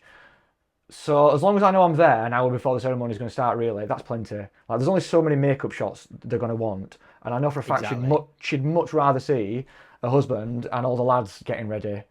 So I'll always try and push for that. And how do you orchestrate that? Because I am exactly the same as you. That last bit of prep is perfect for me, but I want to be there a lot sooner. But I'd rather be capturing more variety throughout the morning. So I always try and get green prep as well. But it's so hard to make sure you can make sure those moments aren't overlapping. So the groom's not getting ready at the same time as the bride's getting the dress and like that. Do you do preparation with the couple beforehand to make sure that timings pan out for you? Yeah. So if I'm arriving 3 hours before the ceremony, I'll usually say to the bride, I'll come in and say hello to you first, kind of get a few detail shots, your dress and shoes, that kind of stuff maybe. Kind of see where you guys are at. It's usually pretty early in the day, so it might just be like a bridesmaid having makeup done or whatever. And then I'll usually suggest a time with the groom on the call where I'll kind of come and film them getting ready. And I'll say you might have to get in your suit a little bit earlier than you would have intended, but it won't be much longer. And usually I find that time is like 2 hours to an hour and a half before the ceremony is fine. Maybe closer to 2 hours. Because then I know I can spend 20 minutes with the groom, even half an hour, go back to the bride and still have an hour and a half with the girls. Yeah. The groom then is only ready an hour and a half before the ceremony. That's like nothing crazy. He's going to be welcoming guests in half an hour time. I'm sure he's not going to mind going and having a beer with the lads before everything starts. It just means that they can definitely get both bits covered and they don't need two people on the day as well. Do you prefer shooting solo? Yeah, definitely. Yeah. I've had second shooters a few times. When I used to sell it in my top package, I'd kind of source someone close to the time. But for me, I was kind of just getting repeat shots of the same things that I'd got, and my shots were always going to match better with the things I've already cut, if you know what I mean. So it might get to the end of the film, and I've only used a handful of shots because it's just duplicates of what I've already got. So yeah, unless a couple really pushed for it, because say they were getting ready really far apart in the morning, okay. But even then, I don't know if it'd like be my ideal choice of a booking, because I like to have control over everything that I'm making, if you know what I mean. And in the edit, I know I wouldn't be 100% happy with the groom prep because it's not going to have been shot in my way, and I'm quite fussy like that, I think. And if you can get 600 plus images as a solo shooter, you do not need any more adding to that, do you? 100%, yeah. Maybe it's the ADHD thing, I don't know, but yeah. And so with groom prep, because you're looking there you're looking just to go get the main bits of him getting ready, aren't you? To get in, get out, get back to the bride again. Yeah. Are you giving much direction to the groom when you get there to him? I'll try and read it on the day. If they're up for it, maybe. I kind of follow the photographer's lead as well sometimes on this. Yeah. If the photographer's someone that's going to do a lot of posing and stuff, then that's going to be the way it goes for me as well. If the photographer's someone that's completely hands-off and just lets things happen naturally, but the groom stood under a fire exit sign or next to a fire extinguisher, then I'll say, would you mind just maybe coming and getting ready in front of this window where it's nice? But I'll just say, lads, kind of just gather round, but maybe leave a little gap so I can at least get some nice shots of the groom getting ready. But I won't be trying to like force things step by step. That's not like my natural approach to be like, do this, do that kind of thing. I'll try and let it flow naturally. But again, if the photographer wants to do that, I'm fine with it, and I'll just film what's happening there. Yeah. So you're doing kind of subtle direction in a way. You just want them in decent light, and then let them crack on. Exactly. Yeah. I might interrupt if, for example, they're just getting ready like really frantically in the wrong direction and quickly. So they just keep turning around, like doing a cufflink the other way, and then like someone's just throwing a tie over them. I might be like, whoa, just like maybe slow down a little bit. Just take it step by step because this looks a bit crazy. So Yeah, you're all free to have a chat and stuff, but yeah, I need to get some shots as well. So just take your time with it. But that's it really. I don't think you need like you to get every single step of it to build up a film. I think they'd rather just see like the naturally what was happening there. Nice, yeah. And I like to bounce between them. I like if they're I love it when they're in the same location, so I can go back and forth and get the different stages, and then in the film itself, cut between the two different sections as well. But like but if it's like a 20-minute drive away to do, obviously you've got to get what you can get in that kind of short time you're there, haven't you? And then get back to where the main event's going to happen. Yeah, exactly. And I always find it weird if I do a feature film where groom prep's not covered. So you've kind of just got 3 minutes of the girls getting ready, and it just feels a bit imbalanced. I'd much rather tell both sides of the story if possible, definitely. And so like we get to that bit of the day, don't we? The bit in between bridal prep and ceremony, and I'm always super interested in how each videographer handles that section, because you need to have one foot in the ceremony, getting that set up, but all the cool stuff is happening with bride, like maybe a dad reveal, that kind of thing. So what's your kind of timing structure and game plan for that part of the day? Yeah, well, most of the time the cameras will have already been set up in the ceremony room, so I can literally turn up to ceremony, turn them on and hit record. I know it's going to be fine, other than maybe a minor exposure tweak. And then the rest of the morning, it's just in the hands of whatever is happening. Is makeup running late? As the photographer got shots of all the bridesmaids together. Sometimes it is just a pure panic where you're kind of just staring at your watch thinking, Jesus, this is starting in 5 minutes, and like we haven't even captured the reveals and that kind of stuff yet. But I am happy to turn up to the ceremony just last minute. If I can't get shots of them down there, they'll understand completely. I mean, they were there on the morning as all this was happening, so they'll know that things ran a bit behind. But I'll just get straight to ceremony, hit record on the cameras, mic the groom up. The registrars are usually still upstairs with the bride. So I know that always buys me 10 minutes. One thing I will try to be sure that happens is that reveals don't happen after registrars. I think that's like massively important. Yeah. Because if the registrars are going to come in and then they're going to do the reveals, it just doesn't buy us any time at all. And that's almost happened a couple of times this year, and I will try to push back on that because, them 10 minutes with the brides with the registrars, that gives you, a safe 10-15 minutes to get downstairs and get ready and stuff. But on the call with the couple, I always say my green light to kind of leave you will be when you've done your reveals with your family members and your bridesmaids. Once that stuff's happened, I'm just going to go straight downstairs then and film whatever's happening down there. Yeah, and say if the registrar, they hadn't seen the registrar, and the reveal hasn't happened, it's been completely out of your control, would you still stay for the reveal? Would you prioritize doing that than going to the ceremony? Yeah, I'd still stay for it, I think. Maybe I'd ask, I don't know, it's difficult to say. It's only happened once before at a church, actually, where it wasn't registrars, but things were running really behind. And I said to the girl, would you like me to capture this, or would you like me to go to the church and get set up for the ceremony so you've got full coverage of that? And she said, go to the church. So I didn't get any reveals that morning. But I did kick myself a little bit for it after. Because I do think when the pressure's on, you can get set up pretty quickly. You can chuck a camera up, even if it's just one, and get audio running. So I would try and avoid it now. And it is important footage. I do think it's a high emotional moment when people are seeing each other for the first time. So, yeah. Church is a tough one though, because you can't guarantee you're going to get to the church before her, like before the bride. If you've got to leave almost at the kind of same time and get parked up, whereas the bride is often going to get dropped outside hasn't got to worry about parking. She's going to get dropped up outside the church, isn't she? So that's a scary one, isn't it? I know, it is a tough one, yeah. That's why I'll always try and leave tripods at the church as well in the morning, if I can. Right, yeah. So I won't do that. So you'd visit the church first before you've even gone to the bride? Yeah, if I can, yeah. I'll just leave. I won't leave the cameras on them, just in case the church is open and anyone can walk in and out. Yeah. But I will, if I can, set the tripods up, because we all know the faff of when you walk into a church and you've got 3 tripods to set up and you need to chat with the vicar and you need to do audio. And the tripods, for me, it's always the one that makes you look like you're having a bad time doing it. Yeah. Because you can't, you just can't unclip the legs fast enough and stand them up. You've always got the vicar stood over you. So if I can avoid that, then I will. So yeah, go to the church in the morning, leave the tripods if I can. There needs to be a tripod, an instant. You press it, it fires down. It's at the right height. That needs to be invented because I'm the same as you. It feels like I feel like I'm taking half an hour to set up a tripod in my mind. Like it feels like it's taking forever. I had one wedding where the speeches were supposed to be after dinner, and I always check.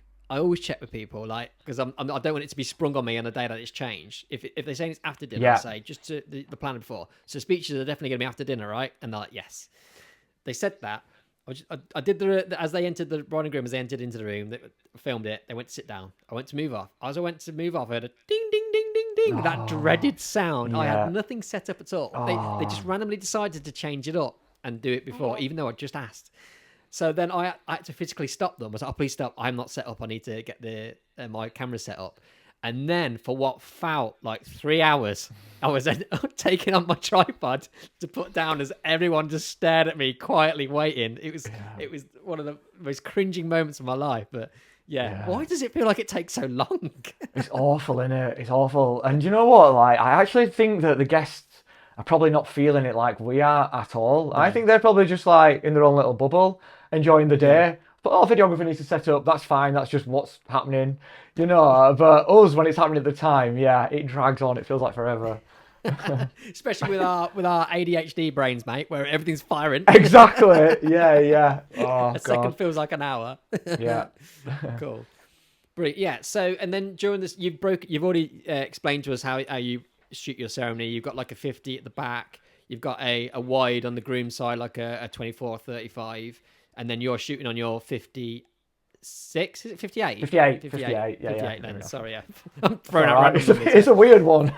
Yeah, so 58, you're aiming at the bride. Kind of. Do you know what? This is a question. I've never asked anyone else this question. It's sprung in my mind because do you have it where your shot that's on the bride, are you trying to get in frame the registrar as well? So you've got a bit of context to who's talking when they're reading at the start, or do you literally just focus just on the bride with the groom's kind of shoulder in and hope that your back camera's got the registrar in? Yeah, I won't usually focus on the registrar with my main camera. I will, just for safety, leave it on the bride. I don't tend to move it much. Sometimes if it's a celebrant, then I will, because they might be saying a bit more about the couple, a bit more personalised stuff. And usually their talking goes on for a bit longer. So I will just take my A-cam and just angle it over to the celebrant and leave it on them while they speak about a couple. Every now and then go back to the couple, get a little shot of them. Every now and then back to the celebrant. So that's usually on a monopod, one of them Sirue monopods with the big feet. So it's nice and solid.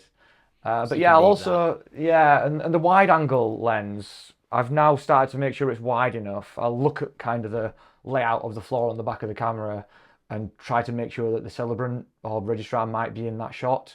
So there is some context to what's happening in the wider shot as well, because that's never really going to get used in my films. I might use it in the feature film, just so I've got the groom's face and stuff.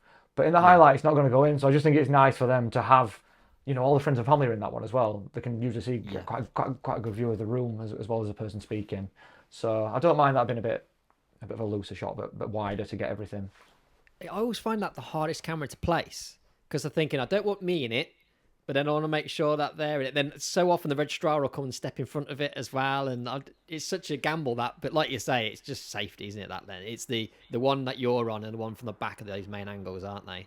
100%, yeah. And I always think if what's on the back of my screen is right, then that's my angle, really. As long as, if I imagine this is the only angle I've got and this is fine, then the other two are bonuses, like I can cut to them. But yeah, I'll always try and make sure what's on the back of my screen is bang on. Yeah, so even if you had to just deliver that one angle, you're good. Yeah. Exactly. Yeah. Right, okay, yeah. And then, so in the majority of the day, you're just kind of trying to shoot naturally and with zero to little interference of the day kind of thing. Yeah, so obviously after ceremony, they have the drink reception usually. Just trying to get those natural, positive interactions of people having a laugh, I always like it if they have little games or entertainment or something like that, just because it can add a little bit of something different to the footage rather than just like a montage of people chatting or whatever. I do shoot group shots. I know some people do, some people don't, but I like the idea that all their nearest and dearest are in that area, and even if it's not necessarily the group shot, they're usually stood off to the side having a laugh. You know, the parents are usually there, the closest relatives are usually there, and I think they might rather see them interacting than, you know, a random friend or a plus one who's stood elsewhere. But that's just my view on it. And yeah, one thing I do try to do is, if, for example, there is entertainment or there is a painter, I try to get wides, mids, tights over the shoulders of whatever's happening. So I can kind of try to tell little stories throughout the day, rather than just random shots of here's someone laughing, here's a guy painting, here's a guy playing a guitar. I'll be like, right, stand, get a shot of the guy playing guitar through this crowd. I've got a full body shot of him now. Get closer in, get a shot of his hands playing, get a shot of him singing close up. Stand behind him, get a shot of the crowd over his shoulder, so it gives context to what he's seeing and how, you know, his point of view. And then same with like a painter, for example, or something. I'll get a wide shot of them just doing the thing, coming close over the shoulder, get a shot of the hands doing the painting. I just think it adds nice production value when you're watching something back, and it doesn't seem as random when you can kind of, you just get these little stories throughout the day, and it's always get positive interactions from guests as well with whoever's doing it. So you'd kind of, that in the edit that would play out as a sequence from going between those shots, rather than being interspersed with other B-roll. Would you have like sequence play out in its entirety? So you see the wide shot, you go to like a close up tight, and then a point of view shot. Would all that happen in one sequence? Exactly, yeah. When I'm editing, I'll mark each sequence. So if there's a sequence of shots that work well together, I'll mark them 3 or 4 shots of bright colour, so I know not to separate them. If I'm editing footage quickly, I can mark. See, I have a colour label for sequence, which I can mark throughout, so I know to keep them shots together and kind of spread them throughout the edit. So it's not like overwhelming sequences. You know what I mean? You're just getting sequence. You might have a sequence of something happening, a few candids of people, another sequence of something happening. So yeah, if for example, like someone's taking a photo, I'll always try to get a shot of the person taking the picture, and then get over their shoulder and get a shot of the people that they're taking the picture of.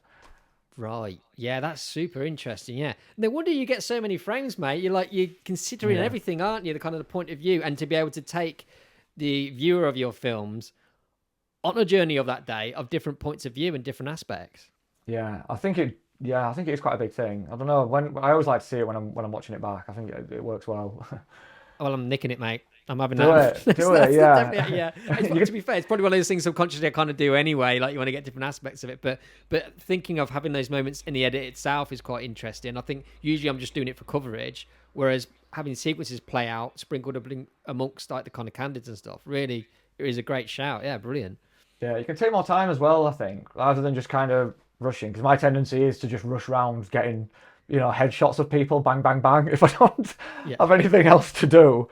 But like when there is these little things, once I've got someone, I don't know, the painter example, I've got a shot of them painting maybe, I can then get a super tight maybe of their brush on the paper, and just that dropped in there with, like, you know, you might have a wide-ish shot, a mid shot of them painting, and then the super tight of the paintbrush on the painting.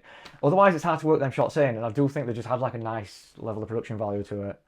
Yeah, that's awesome, man. Yeah, I really like that. Couple shoot, is that important to you? Is that aspect of that, is it really important to you that you get good couple shoots, or does it not matter?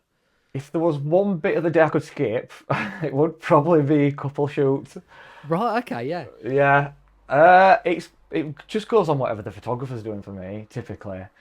Like, I just don't feel like, I don't know, the couples enjoy being directed for video that much.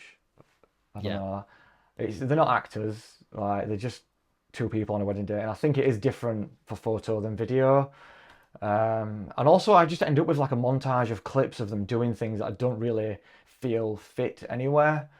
Like some of my favourite films that I've done, one was literally the other week. I didn't get any couple shots, like none. Because of the weather, we didn't get a couple shoots, and it's my favourite film to date. There's just no forced shots in there. You know, if I'd got them, I'd have felt like I had to use them, and they might have been pretty, but I absolutely don't think it's needed. They're nice eye candy, and, you know, the couple look sweet, but Yeah, I don't know. I don't know if I'd like watching it back of me. I think I've got to go through that process of getting married maybe and have a videographer, and then I can answer for good whether I know it's what couples would Yeah. want or not when I watch that back. But I get this impression that people are not that comfortable being asked to do things for video over and over again. I think it was quite. I don't know if you noticed the other day, Adam Gowaz put like he sends out a questionnaire to his couples now. He mentioned it in one of the groups that we're in, and he gets them to rate out of 5 what parts of the day are most important to them. That's a good And idea. it was like, yeah, and it was like the couple shoot. And I reckon if I did that, I would say the majority of my couples put the least priority on that couple shoot section. I think they'd much rather have their guests being captured, having the fun of the day, and having footage of them having fun with their guests, rather than them walking through a field and kissing and stuff. 100%. I feel like people think this is what you do because it's a wedding film. You know, this is what wedding films are, so we need to go in a field at sunset and walk around doing it. But like, if it wasn't the done thing, then I don't know, I'd find it a little bit weird. Like, Yeah. Yeah, I'd find it dead weird. Me and my wife, I don't know if we'd want to watch footage of us kissing, walking. I go through this every wedding, this existential crisis. I've brought it up loads in the different episodes I've been in. But I'm thinking, why am I filming this? Do they want this? Do any of us want this? But then I struggle to think, if I don't get it, think, I need that part of my films, but maybe I could then focus more of my energy on capturing other aspects of the day. yeah, it does help, I think, having them sometimes. You know, when you've got nothing else to cut to or whatever. But like I say, I'm just at the. It depends on whatever the photographer does to me. If they're someone that's going to do a lot of posing and static stuff, then I will just get a couple of bits of it, and that's fine. I'm not going to ask them to start, I need my thing from this. You know what I mean? I need my thing for the video. I just think that was the couple shoot. That's fine. I'll try. Would you ever dip out early? Would you, like, if it's not going how you want, would you get little bits and then go off to capture other stuff, or would you sit it out and stay with the photographer the whole time? I usually stand there and cringe. I film it anyway. I stand there thinking there's absolutely no need for me to be filming this, but I feel like I should. So I'll stand there recording the entire process, thinking, yeah, I could really be doing something else now. But to be fair, there might not be much else happening, you know, when that does happen, like a golden hour or whatever. But yeah, if I could skip it, I genuinely would. I don't enjoy it that much. Fair play, mate. So speeches, mate, that's obviously such a major part of what we do and what our films, and especially you, like your films are very audio narrative driven, aren't they? Yeah. So I like just everyone I speak to break down how they go about capturing that part of the day. And I know recently you've been almost kind of you've been trying to level that up a little bit as well, haven't you, in terms of how you're capturing the speeches? Yeah, I did feel like the speeches was the one part of the day where I was kind of just doing the safe option for everything, which was I'd have cameras at the back of the room. I'd have maybe a 135 on one camera, 85 on the other. So I'm kind of getting a close-up of the speaker, you know, the top table, well, the bride, groom, maybe parents and things. And then at the back of the room, I'd have a 50 kind of just as a safety angle. But I wasn't really getting any dynamic shots. You know what I mean? It kind of felt a bit flat compared to everything else. Where like on the day, I'm always trying to shoot, you know, through things, add depth to shots, that kind of stuff. It felt like the speeches were just flat. All right, they've got a shallow depth of field, but there wasn't anything in the foreground from the day. So recently what I've started doing is I've been taking an 85 on each my A and B camera, putting them at the corners of the top table-ish, and then pointing one up to the speaker, and then one higher up pointing down to the bride to get her reaction. Right. So a low shot of the speaker. Yeah, and a high from the and a high shot of the person's reaction, just so it's kind of like the point of view of the speaker and the person being spoken to. Do you know what I mean? That's really interesting. Yeah, I'd never even considered that, but that makes sense. So the shot of the couple is from almost from the perspective of the person speaking, looking at them. The person, the shot of the speaker is almost from the perspective of the couple sat down looking up at him or him or her. Exactly. Yeah. It seems to cut really nicely together as well. Yeah. But not to go back to Phil White again, but I don't want. The thing is, I don't want to claim credit for things that I've not come up with. So he did a big part on speeches at his workshop, and that definitely helped. I came away with some inspiration there. I didn't copy it exactly, but that's led me onto this, which I find is working really well now. And I'd always say to couples like, I'm going to be at the back of the room filming your speeches. I don't want to get involved. I've kind of just stopped saying that on the calls now because for the benefit of the video, it is better if I'm a little bit closer. And genuinely, I won't be too much in people's way. Like I'm not going to stick myself right in front of a guest who's trying to watch the speeches or whatever. And the good thing about the low angles is I can kind of get them table details in. It looks really nice if there's a candle lit or whatever in the foreground or some vases. I might move one or two things if it's blocking a face, so I can definitely get a clear shot of the speaker. But I feel like once that person's stood up speaking, they're not going to move very much. So I'll kind of man that camera anyway, but once it's set, I can kind of just forget about it. I've also found that I'm playing with the cameras a lot less as well.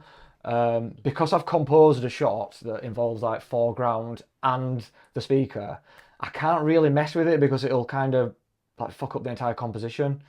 Yeah. Do you know what I mean? Like when I'm at the back of the room, there could be a bit to the left, a bit to the right, a bit up, a bit down. But where I'm trying to do it is like they're kind of fitting in this slot so that if I move the cameras, then it's just going to mess it up. So I've noticed now that since I'm doing this, I'm not touching the cameras as much. Which camera are you sat with? Which one are you manning? The one on the speaker. The one at the back of the room. Yeah. The one at the back of the room, I'll kind of just set it, forget it. I'll maybe do a lap. If the speech is going on a long time, do a lap around all cameras just to make sure they're all running. The lap of anxiety, like to go and check each one's running and Exactly, yeah. But what I've started doing now is, so as, say, for example, the father of the bride is going to announce his toast, I'll make note before the speech is where people are sat. So I know which side I'm going to be shooting from. As he's announcing his toast, I'll then extend my tripod that's facing the speaker higher because I know the groom's coming next. So I can then get that down angle onto the bride, record that on the bride, get over to the other side, lower that camera and point that up to the groom. So I've swapped the two roles of the cameras. Yes. If that makes sense. And you're planning this out in your head before. So, they're coming at this time. They're speaking at this time. They're going to be speaking afterwards. You know what perspectives you're going to need from each of those cameras for each of the speeches, so you can move in between to get them set. Exactly, yeah. And it's just added something else into the day to have fun with. Like the speeches bit for me was a little bit boring because you kind of set my angles in the same old way, and I know it's going to work. I know I'm going to get a clean shot, but now I'm kind of having a bit of fun with like, oh, what can I find like with the camera down here in the foreground shooting up to them, and is there a table detail, like I say, is there a vase or someone else's, like the corner of someone's shoulder or head, and it always looks super nice when you come to edit it as well, and you've got a bit of foreground stuff. Especially because, again, very similar to me, narrative audio for you is quite important. So A-roll is going to find its way quite predominantly into the films, isn't it? Especially those longer films. Yeah. So you want your A-roll shots, as we spoke with like Lawson's before and with Aaron Kenny, always trying to make sure that A-roll shot your speaker is interesting, so it doesn't stand out like a sore thumb when you cut back to it during the film. Exactly, yeah, and that's one thing I've found as well, is that when I'm now editing my features and my highlights, I have these gorgeous usable shots from the bride's reaction to people speaking, or the bride and groom if it's the best man speaking. Or I keep saying bride and groom, obviously this can cover bride, groom, whatever. Yes. But yeah, to have these reaction shots is, I don't know, it feels kind of priceless now. When I've never had them before, you can really linger on what's been said longer rather than feel like you have to put filler clips in there. And yeah, it's working really well. Yeah, definitely. And that's definitely the route I'm taking my work down as well. I try to improve that A-roll, so good reactions, add more depth to the film, so you're not just relying on B-roll to bring the beauty. You get that from the A-roll as well. Yeah. 100%. That's one thing with the Lux Films weddings that I spoke about. That is something that they do a lot. They get really good coverage of A-roll, of all the events. So the B-roll is only there when it has to be there, kind of thing. There's not just filler shots for the sake of it. The story's already there. You could just watch the cuts of the ceremony and the speeches. You'll see anyway. Have a look. But that's where I'm kind of taking some inspo from. That's what makes a great film for me as well. If you could even if you could just listen to the audio of it, and it's a great story and it's engaging, then that's going to be an incredible film once you add visual B-roll to it, or even just show, like you say, just showing the A-roll of it. Like if it works in that format, it's only going to get better and better and better the more levels and layers you add to it, isn't it? Exactly, yeah. And you can easily overdo it, I think. That's one thing that I do really bad is try and cram too much in when it's just not needed. You're better off just having like these solid speeches, reactions, and then just shots that actually tell the story, I feel like. Yeah. Well, you got to get your 800 clips in somewhere, mate, haven't you? Exactly. Yeah. Within a 3-minute timeline. That's a quarter of a second per clip. Are you ever putting any lights up for your speeches or no? No lights for speeches. No. Dance floor? Not anymore. I used to do lights for dance floor, but I have stopped recently. One, because I don't like the faff of it, and having to carry an extra bag with lights and stuff in. And two, as much as I like the look of it, like everything is nice and lit in a really uniform way, but you kind of miss like the nuances of whatever light's in there. It erases, like for example, if someone's dancing in front of a light that's moving round and going off, if I've got my light on them as well, it's never going to get dark in that area. But if I'm underexposing or just exposing for the highlights of this moving light, I can have a dark image. And it just, I don't know, it's like a bit more dynamic looking, I guess. You know, I used to film in nightclubs a lot, like I said, and we never had lights there. You just relied on whatever you had. So I do think flooding it with light can sometimes kill the vibe. But the footage looks amazing. That's the thing. It's nice to have it evenly exposed. But I think to get like, I don't know, there's nothing better to me than when you get like a little hair whip across a light that's moved at the right time, and all them things line up. That makes a great shot, and you've not like interfered with the lighting or anything.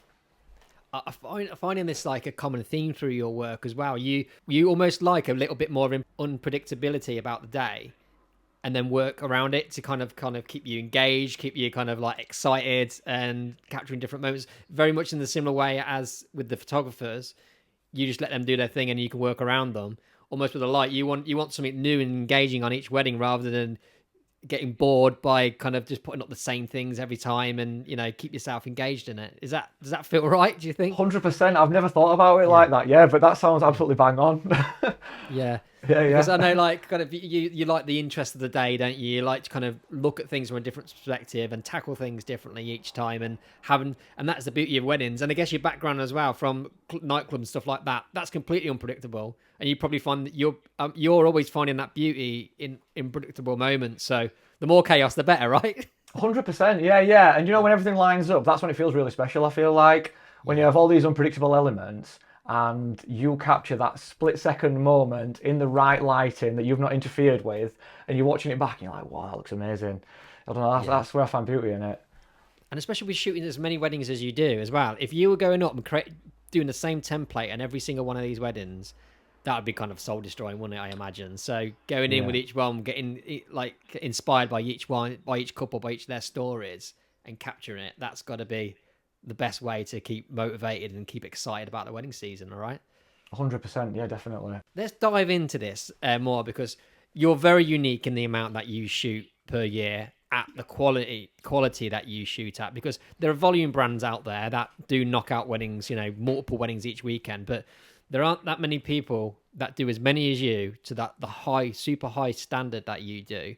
I guess the edit is where I find it's all gonna, like, when it comes to the shooting, I know that you're an energetic person, and you look after yourself from a health point of view as well, don't you? So you can manage it from like the physical point of view.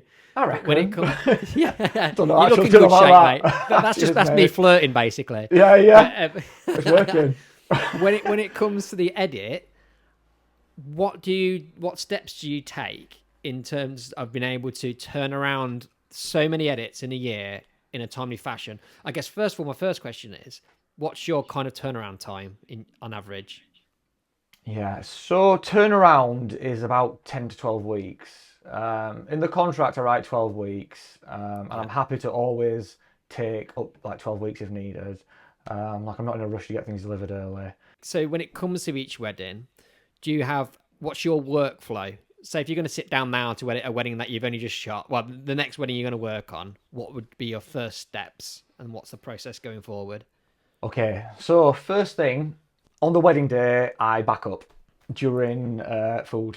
So I'll take my SSD with me, just because I just like to get that process started when nothing's happening. Otherwise, I'm taking that work home with me.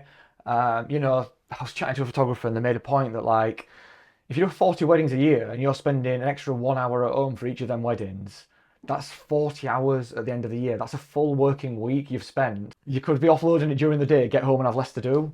So I save time there, I think, straight away. So when ceremony and speeches are finished, I will get the B&C cams fully offloaded onto the SSD. The A cam will be, backed up until the point I've shot to. I might even do the audio if people are still eating and everything's finished.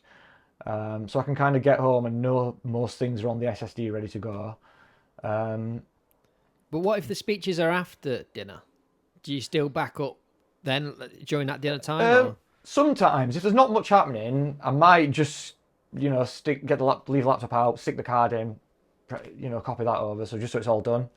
Especially if you've got a 2-hour drive home at the end of the night. I don't fancy getting the laptop out when I get home. There's nothing else really happening I can take 10 seconds, you know what I mean? Shove an SD card in and copy it over. Because I like to have everything on my main hard drive when I'm back that night, so it can upload to Backblaze by the morning. Right. So I don't want to be up at like 1, 2 a.m. backing things up, if possible. Get things partially backed up, get home, finish the backup. I'll also, at that point as well, on the day of the wedding, open all the footage within Final Cut, chuck it on a timeline exactly as it is, whack a grade on it, and just skim through so I know that every clip's there's no errors, nothing's missing. I can see the number of clips, and then I'll also import my audio and maybe create the multicams so I can really quickly visually see that everything's covered in a multicam sequence. I've got the 3 clips there, I've got audio that covers each segment, so I can sleep then knowing that everything's going to be on that hard drive and on Backblaze by the morning. Wow. So yeah, you're literally doing this once you've come home from the wedding itself. You're doing that process. Yeah. So, okay, I'm going to rewind a little bit just to get my head around this bit, because I do similar to you. I like to be backed up during the lunch break, but if the speeches haven't happened, I don't, because I don't want to be going through every single TX650 for a second time. Do you know what I mean? Taking it all off. But you would anyway. No matter what's done at that point, you back up. So all the ceremony gets backed up, or your A cam to that point as well. Whatever the situation, you're backing up at dinner. I wouldn't, if speeches are after, then I wouldn't do the audio. No, I'd wait till I get home to do the audio, because that doesn't take too long anyway with the TX660s now. I will definitely offload the Zooms if I've used Zoom for anything, because they take ages to copy files off for some reason. Right. They're super slow. Because they're pieces of shit. They are. Mate, I've not had a problem yet with them. You don't know what you're talking about. I'm not going to get into my rant about the Zoom F2s. What happened with it? It just go on quickly. I was never convinced it was ever recording. It was quite hard to tell the light. Like, I'd have to log in with the app to make sure it was. And sometimes I'd set it recording, and then when I'd walked away, it seemed to have stopped, even though it was showing it was. But then after, there was other times, if it was recording, I couldn't get it to stop recording. I'd have to like just take the batteries out or something. It was bizarre. I would not stop recording. But I know what you mean. There's been some weird power glitches like that, but they've not failed me yet. So and I'm recording this podcast on one, so hopefully it'll be fine. It's going to strike for a third time. Yeah. It's going to get me. Sorry, mate. I completely interrupted you. So no, don't be silly. So you do the audio. The audio is always when you're back. Yeah, get everything backed up on the night, so I can wake up the next morning knowing everything's on Backblaze. I've got is it a RAID system? I don't know much about data. I know there's 2 hard drives in this machine, so that means I've got 2 copies of it in there. I also won't delete it off the SSD until it's been delivered to the couple, but I will clear my SD cards for the next wedding. And the other thing is, I always take Sunday off. I won't do anything, obviously. Like after Saturday's wedding, do not touch a single thing to do with it. Yeah, it's good to have those boundaries in there. But mind you, you're doing a lot more work than most people would do on that evening anyway, in terms of checking through the files.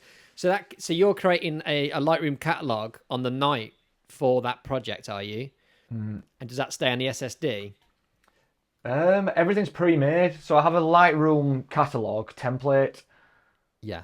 So, in a folder on my computer, I have a folder structure layout that I can just copy and paste onto my SSD. Oh, okay. It's called wedding videography folders or something. In there is empty folders called footage, audio, drone. Yeah. So, and there's also a Final Cut project as well called Library. And if I double click and open that library, it's an empty structure of what a wedding will be for me. So there's footage there, audio, drone, ceremony, speeches. So I just have to rename that to whatever the couple's name is. All the projects are set up as well in advance. So if I click ceremony, there's already a ceremony project that's the right resolution and stuff, and the frame rate. There's already a speeches one. Same for the the films. So I don't have to mess about creating projects or creating events. I will literally just rename it to the couple's name, click footage, press import media, and then it can just put them all in the right place. That's amazing. So anything to do with Final Cut that you're going to be repeating for every wedding is already pre-built in this template you've made. Yeah. So you're opening that up, renaming it so it becomes a separate library, but everything's in there ready for you to crack on. Yeah, and all the roles are done as well in there. So when it comes to marking you use the roles, clips, do you? I use roles for color coding when editing.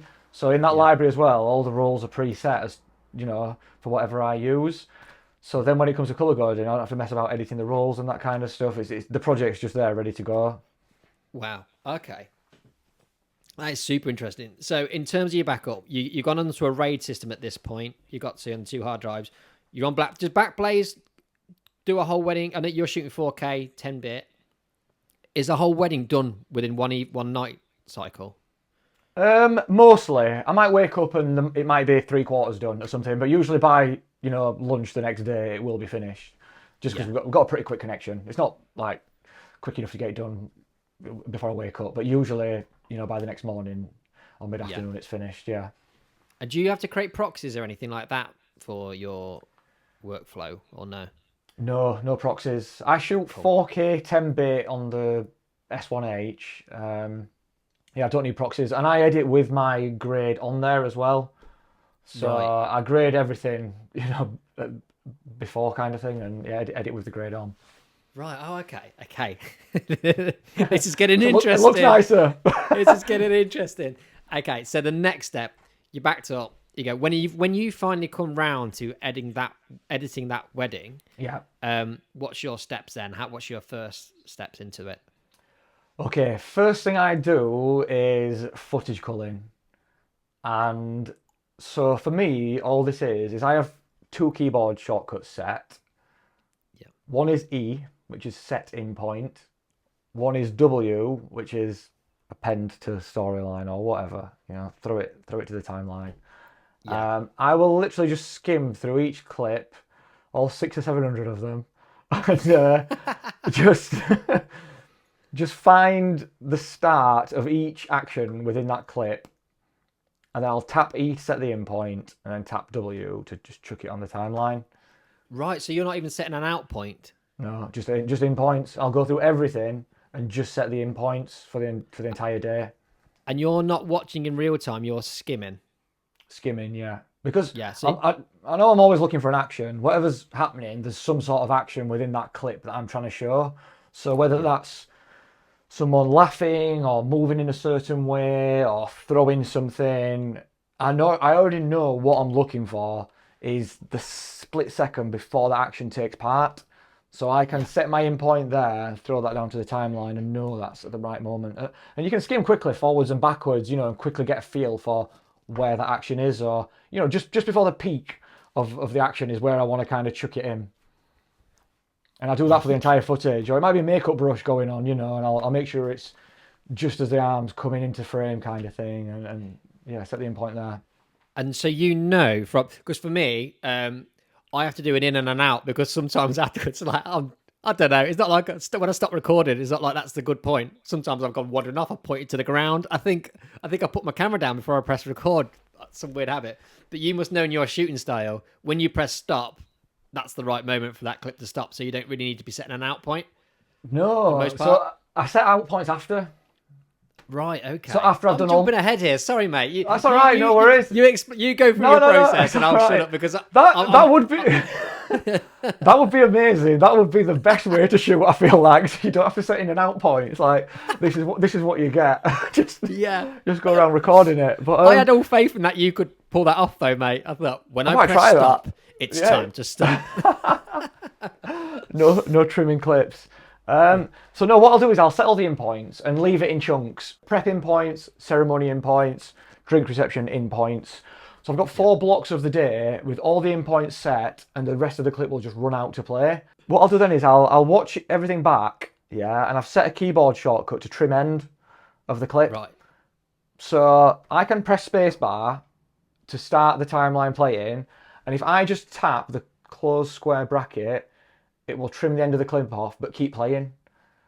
Right. So I'm almost cutting in real time and just getting a feel for each shot. I always hold my shots longer than I feel like I need to anyway. So, I'll kind of just be watching, and each time I feel like there should be a cut, I'll just tap the close bracket key. And then, so I can really quickly just go through the entire ceremony or entire, prep, whichever part of it. So when you say ceremony, is it just the B-roll? But this is just the B-roll from the ceremony. I keep using ceremony as an example. That's a bad example. Yeah, because I imagine your ceremony. Yeah, your ceremony is like a multicam, isn't it, for the most part? But when you say ceremony, that will be to start the B-roll that you've got of the groom waiting and be nervously waiting, or maybe little bits during the signing or something like that. Exactly, yeah. A better example would be prep or drink reception, where there's a lot of B-roll. I can just watch through it and tap the close bracket as I'm watching it to trim the end of the clip off. So it might not work every time. Sometimes, the camera might move or whatever before I've wanted to hit it. In that case, I'll just scroll back, cut at the right point. But once that's done, I've got my in and out points set, and I haven't really had to watch it back multiple times or figure things out or whatever. I've kind of just watched everything through once, set in points, watch the day back, set my out points as I'm doing that. And at that point as well, I might spot duplicate clips if I've got a couple of clips of the same thing, which I might just delete that. But yeah, it seems a pretty quick way to do it. So at the end of that, you end up with a timeline with all the trimmed B-roll from the day on it, laid out on it. What about though, right? Say this confetti, you take one long clip of that confetti. Do you? I don't. Maybe you don't. But I for the confetti, I'd film the whole thing in one long clip. But there might be multiple points throughout that confetti run that are good, and then in between the bad bits, like they walk halfway, they kind of have a kiss, and I have to run back a little bit to capture the rest. How do you navigate that with your method? There's a few clips on the day where I'll just go in and do them separately. So one might be like the reveal on the morning, one's confetti like you say, or one might be the room entrance. For them things, I just leave the camera rolling for the duration of whatever's happening and just manually go in and pick the bits out. But that is only a minority of clips on the day. I can only think of perhaps, reveal in the morning, confetti, and maybe then entrance into the room possibly, and first dance. Dance I'll go into manually, and then dancing I do a little bit differently as well. So dancing is one where I just chuck the entire footage down and watch that back, only because the audio I think really helps with the culling process. So I can listen to the music and hear when the chorus is going to be in a song, so I know when the biggest action is going to be during that clip. So if I don't know what song it could be, but Mr. Brightside. I'm not saying you're Mr. Brightside. Yeah. If it's a build-up bit, I know I might be getting people that are like singing or putting their arms in the air, but I know if I'm listening, when the drop happens of that track, that's when everyone's going to be jumping up and down. So that's the bit I want to use. So when I'm editing the dancing footage, I'm usually listening out to get a nice clean section, like a nice clean 4-beat or 2-beat section of a part of the song where there's a bit of energy happening. It's not just any random bit. It's interesting that you approach the dance floor differently, and that's your background. It's like kind of okay, I'm getting to the bit that I know, my best bit. I think it's probably related somehow, because when you're filming events and live events and stuff, like you're always looking for the peak of the moment and stuff. When you're editing, you quickly learn that like half the time people are kind of just stood around waving from side to side, shuffling about. And then when the chorus hits or the beat drops, all the arms go in the air and they're all jumping up and down. So I'll save myself time editing the dancing footage and just be going for the choruses. Or if I'm filming on the day, I'm obviously listening to the track and thinking, this is just the bit where people aren't really dancing. but wait till this girl hears the chorus, she's going to jump up or something then. So I try to bear that in mind filming and when editing as well. That there's just go for the peaks. Is your dance floor footage still short? Because I haven't actually asked this question. Your B-roll, is there like an average kind of length of time that you're shooting for with each of your B-roll clips? I always feel like they're usually a couple, 2 to 3 seconds. That's it. Yeah. Okay, yeah. So even on the dance floor, like when you actually filming there, only that, yeah. Yeah. I always like to cut out before the energy dips in whatever's happening. So if someone's dancing, say a song drops at a certain point, a beat drops, you might get 8 beats out of the maximum amount of energy this person's going to do, or 4. 4 jump up and downs, and then after that it might start dwindling in energy each time, if you know what I mean. So like for me, I always want to cut on a high, like before, or in other situations, for example during drink reception, like if someone's laughing, I want to cut before their expressions dropped on the face and just thinking about something else. You know what I mean? Like you kind of just getting the peak moment of each bit is all I want to take out, and that's usually a very short section, really, and it's lots and lots of them. They're what the films are built up with. So when they're throwing limbs to Mr. Brightside, not thinking about when the buffet's open, right? Exactly. That's the one. Yeah. Yeah. Okay, cool. So then, once you've got this all laid out, what do you do next? Is it multicam time? Yeah. So multicams. After I've done the culling, I'll then cull the drone stuff as well, and then I'll roughly lay things out and colour code. Drone goes one colour, venue shots one colour, details one colour, groom prep, bride prep. What else do I have? Group shots, entertainment, musicians. All these have a different colour in the timeline. And what I can quickly do is when I'm going through is colour code these things and kind of separate them throughout the footage. So I know, like, the venue shots are going to be orange. Make sure they're at the start of each section. What bit's coloured? Because I've never done this before. This is all in Final Cut, isn't it? Final Cut, What part of the clip is coloured, like visually? All of it. Is it like... So, like, where the clips are usually blue and green in Final Cut, like for dialogue or music, you can have them red or orange or purple. Okay. And it's called roles, the roles feature. So you can assign your own roles. So I've assigned a role, for example, to bride prep, and then I've got one also assigned to bride.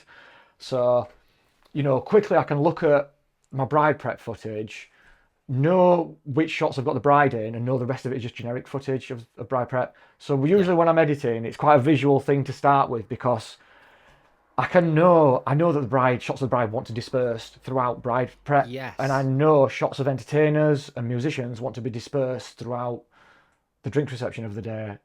So I can really quickly put a rough edit together without even having to watch it all back, because I know there's going to be there's going to be venue shots, detail shots, some random B-roll, then there's going to be some musician, other things, and I make sure that the colours are kind of just spread in a nice way throughout. Wow. So there's a visual reference as to what I'm editing. That is so interesting. Yeah, I can even picture that. That would work really well for how my mind works as well, as in looking at it going, oh yeah, there's a nice dispersion of the colours. I got I'm starting off, what was it green? Was it you say for establishing shot? Was it blue or whatever? Yeah.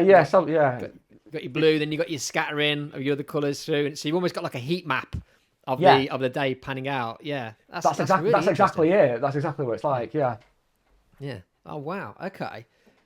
Now what? Go on. Then. So once I've done that, I mean, we're getting there now. Job's getting. After that we do ceremony and speeches multicams. Yeah. Are you using the multicam feature in? Yeah, I use multicam feature, and I only watch through them once and pull out bits as I'm watching them. So if I'm watching the ceremony back, I'll take out the readings, pull out the vows and the ring exchange. I normally just put it on the level above within Final Cut, just so it stands out, and I can select it all in one go then. If there isn't any readings, I'll be sure to try and take some voice from the registrar, just like some introductory thing to have at the start of the ceremony section. And then the speeches, what I usually do for the speeches is I will pull up anything I think might be relevant to tell a story. So if the speech is 10 minutes long, I know I want to get an intro maybe, saying who they are. They might want to be welcoming friends and family, and then the next bit might be about the couple. I'll just pull it all up, and that might get me 3 minutes of footage from the person speaking, for example. And I'll do that for each person and just drag it to the end of the timeline, keep it separate. Onto the timeline that's got all the B-roll on. No, the timeline in the multicam.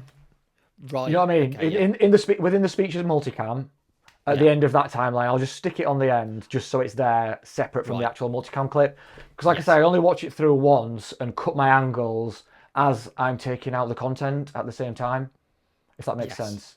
Yes. Yeah, I'm with you. Yeah. Yeah.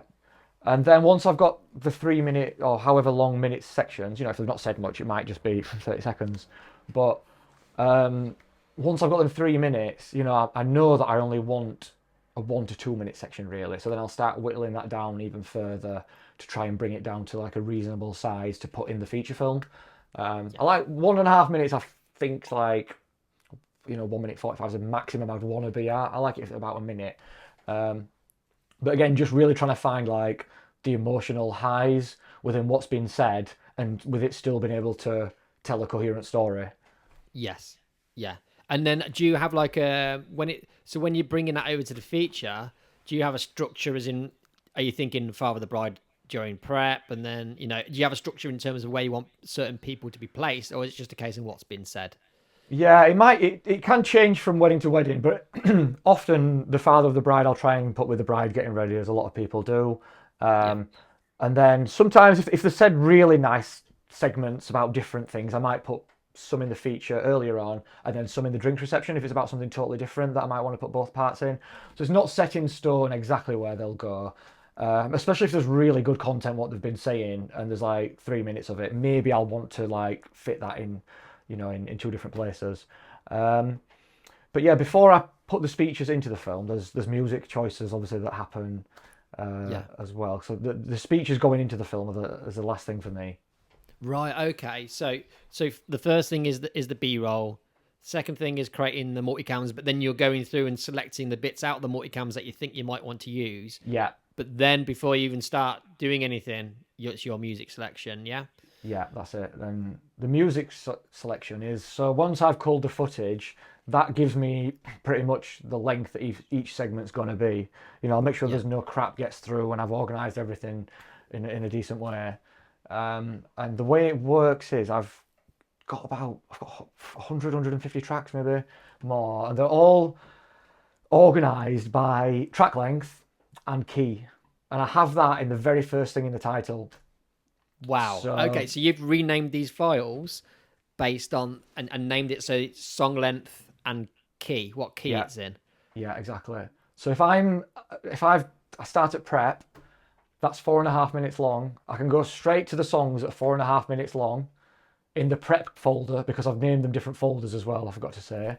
Prep, ceremony, drink reception, dancing, canapes, right. And all the songs, the relevant songs are in each relevant of those songs that fit for each category within them folders. And there's 20 tracks in each one, maybe more for some, because it keeps building up and up if I can't find something. But yeah, prep, for example, 4.5 minutes. I can go straight to my library of prep songs, find one that's 4.5 minutes long, fit that on. That's done. Yeah. Then next will be the ceremony track. I know the ceremony is 2.5 minutes, and I know it has to be in this key because the prep song is in this key.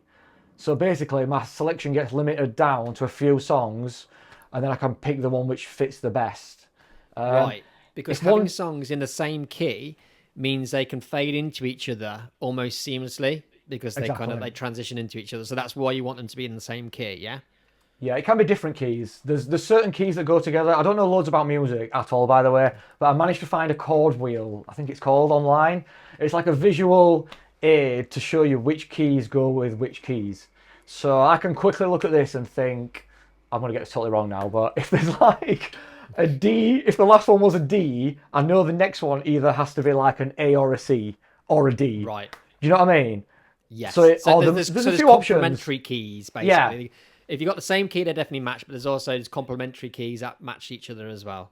Yeah, so it doesn't have to be exact. Yeah. So there's usually something I can find that will fit and will be the right length. If not, I might trim a track down I've already got and then resave that with the new length. So I've got a shorter version of a new track for future. You know, when I come to do a ceremony that's shorter, I need that song shortening. It's already there. You're really into investing in your future self, aren't you? In terms of you're making yourself, always making sure you've got shortcuts for yourself going forward to save time in any possible way. Little incremental things that you can do like this that really are going to save you a massive amounts of time going forward. 100%. I think in the moment it takes no time at all to just re-export the song, and then over time it all adds up. Like you say, I never want to have to make. I feel like making decisions is the thing that slows you down the most. So I don't want to be stuck like umming and ahhing over different things. If I've got something there that I know will work, it's the right length, it's the right key, you know. And because I've built up a few tracks, one might be violins, one might be acoustic guitar, one might be whatever else. So like, you know, there's music to suit each vibe of wedding in different lengths, in different keys. So most of the time I don't have to go hunting further unless it's something like quite unique. Wow. Okay, and then you can just throw that in there. So so you're getting those tracks, you're putting it in. Ceremony. You got the ceremony one in. Yeah, and then once I've done that for each part of the day, you've kind of got, you know, all your B-roll and music that will appear to seamlessly match throughout. It's almost like getting to your film now without the speeches and stuff. And all I'll do is I'll tweak the intros and outros to sync a few of the clips maybe. Just because if there's a beat comes in, you know, within the first few seconds of the song, I want there to be a clip change there, you know. I want it to cut on that beat because it might feel weird otherwise. But that's all I'm doing at this stage. I don't do anything else. Wow. Okay. This this is really interesting, mate. So your film is built without the speeches in. You got your songs in, go into the B-roll because you've got them to the perfect length of that B-roll that you've already laid down. Yeah. And then you've done that for each section. So you got B-roll perfect, the perfect length of each song. Each song merges into each other perfectly because you've got them in the same key or complementary key. So the film's done there, and now you bring in the audio narrative and put that where you think it fits. Yeah, I'll just find the best sections of the day for each part that I've got, and sometimes it might not line up perfectly, but there's only limited clips I feel like we can get on the day anyway. I'm not going to have a clip for every single story and for every single thing that each person's saying. So if it's a bit more generic, maybe I'll use the best man's speech, or, you know, if, for example, like, there's just one gap and I need to put this speech here. Because I want to put in every person that's saying something on the day. I've got my bank, hopefully, of some couple shots that I can just kind of sprinkle throughout to kind of bring it back to them during different moments. But when I work the speeches in, I'll usually listen to the music, you know, find the bit where the vocal would usually come in on the song, and that's where I'll go. Yes. You know, try and listen for that kind of thing. Rather than have it just randomly pop up somewhere, you know, there's usually natural points where you think a voice might go. And all I'm doing then is I listen to the speech back, and the emotional highs of what the person is saying might be like at the end of a sentence or whatever. Whenever they're making like the biggest point of each part, I'll cut that out and bring that up to be visible. So I want to see the person on screen when they're saying like the most emotional part of each bit they're saying. Yes. Great structure. I'm just thinking though, the ceremony bit, the ceremony section, how have you got? You must have you stripped that down to what you want in terms of, because it can't just be the B-roll of that, can it? Because the large section of that is going to be the A-roll for the ceremony section. How does that work in this structure? Yeah, so with that, I put in the full vows and ring exchange that's been multicammed. That kind of just slots straight in there between, you know, the last bit of B-roll and the couple exiting the room. Right. So if that's a 2-minute, 3-minute long part of the day, that kind of fills up that section of the film to bring that up to like the 4-minute mark or whatever that might be.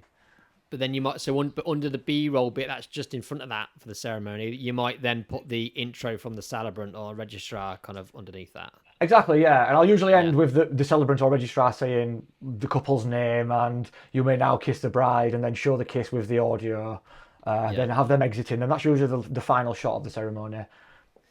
So in the section afterwards, kind of mingling reception party bit, the couple shoot will obviously be a big chunk in there, won't it? Do you then bring that out to then sprinkle across different places? Yeah, I don't put the couple shoot in the film really. Like I don't have a section of the film, so all my couple shots come out of the main timeline, and Right. I kind of just drop them in roughly where I feel like they should go. So I'll put them over the vows and ring exchange. A lot of it will, like I mentioned a lot earlier, is where the vows and the ring exchange is being said.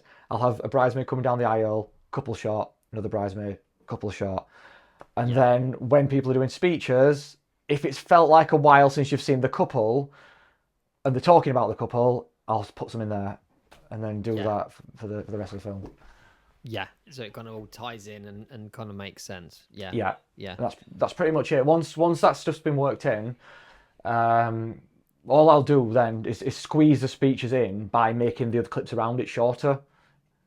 I'm doing hand gestures here, but you know what I mean? Yeah, I get you. So I know the place it's going to be, and I'll just work the clips around it to make things, I can shave half a second off this clip, a bit off that, and then each clip will just line up. And then that's pretty much the feature film complete.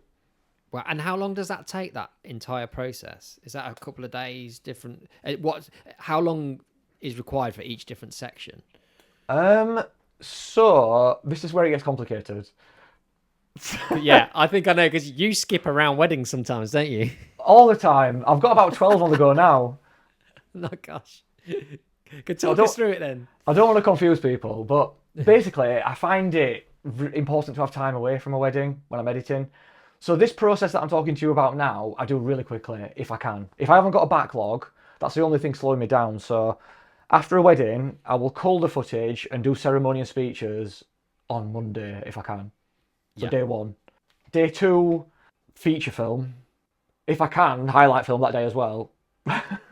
Wow. Okay, so you can get this whole feature film done in one day. If I worked morning till night, I could. But for the highlight film, I mean, I will reuse music. I don't have a problem with reusing tracks. I don't think it's possible to have a different track for, you know what I mean? If you're doing 40, 50 weddings a year, the quality is going to start suffering if you're prioritising making it a new track for every single wedding. Yeah, definitely. And I don't think it's needed. Like, if I've shot a wedding at a certain barn that might have a similar feel to another barn, and the couple might be into similar things and I get a similar vibe from the day, I've got a song there that works really well. And why would I go and find a new one that could be worse? Like, I've spent hours on Musicbed anyway, getting my library of tracks for all the other bits. I do think there's like a limited amount of good tracks on there. So each time I finished a project, I will, not every single one, but I'll label where the footage has gone. Prep, ceremony, speech, whatever, drink reception, and I'll copy the audio on them labels and whack that into a Final Cut a Final Cut library that's called Project Templates. So based on that music as well? Yeah. So I've got then a library for future of couples' names. So, I mean, I can then go into this. Sorry, I'm making things really confusing. No, I understand. Like, let me say it back to you to see if I'm getting this. Yeah. So you'll create a highlight film to a certain song, but then you'll label where different parts of that day fall within that timeline. So then you can then use that template to kind of almost rebuild that structure for a different wedding day. If it's a similar vibe, if that wedding's got a similar flow to it, you know that you can then just drag those sections of the day from that wedding, drop it into these certain positions, and it's all going to fall into place, and you've built a highlight film. Like, you've got the structure for a highlight film ready to go. Is that kind of right? Exactly, that's exactly it, yeah. I have about 80, maybe 100 songs now, all pre-marked and stuff, so it's not like I'm picking from a really small selection.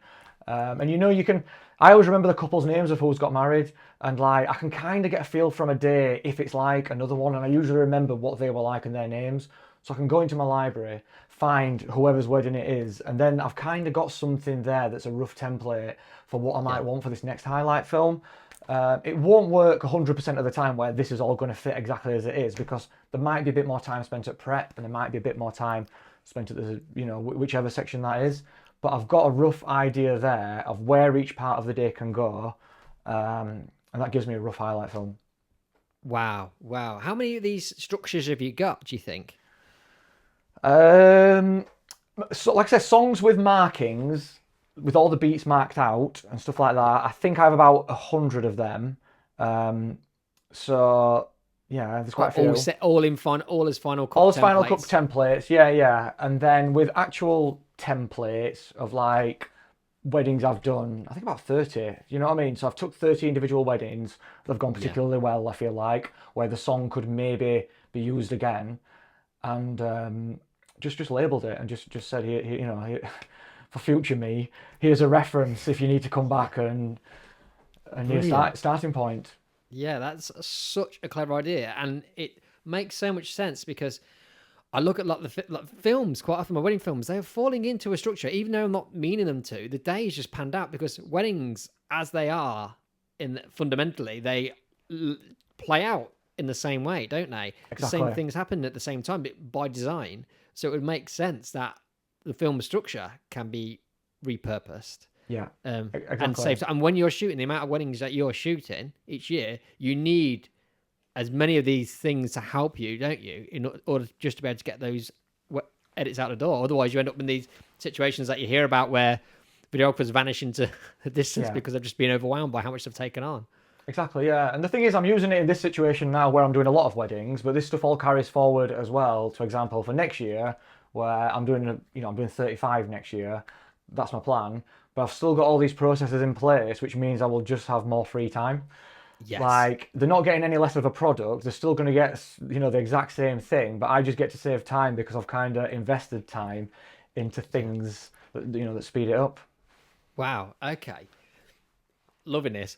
I want to try and break down the timings for each thing just so I can get it in my head. So, culling. First thing is culling into your storyline and multicams, isn't it? And that's one day.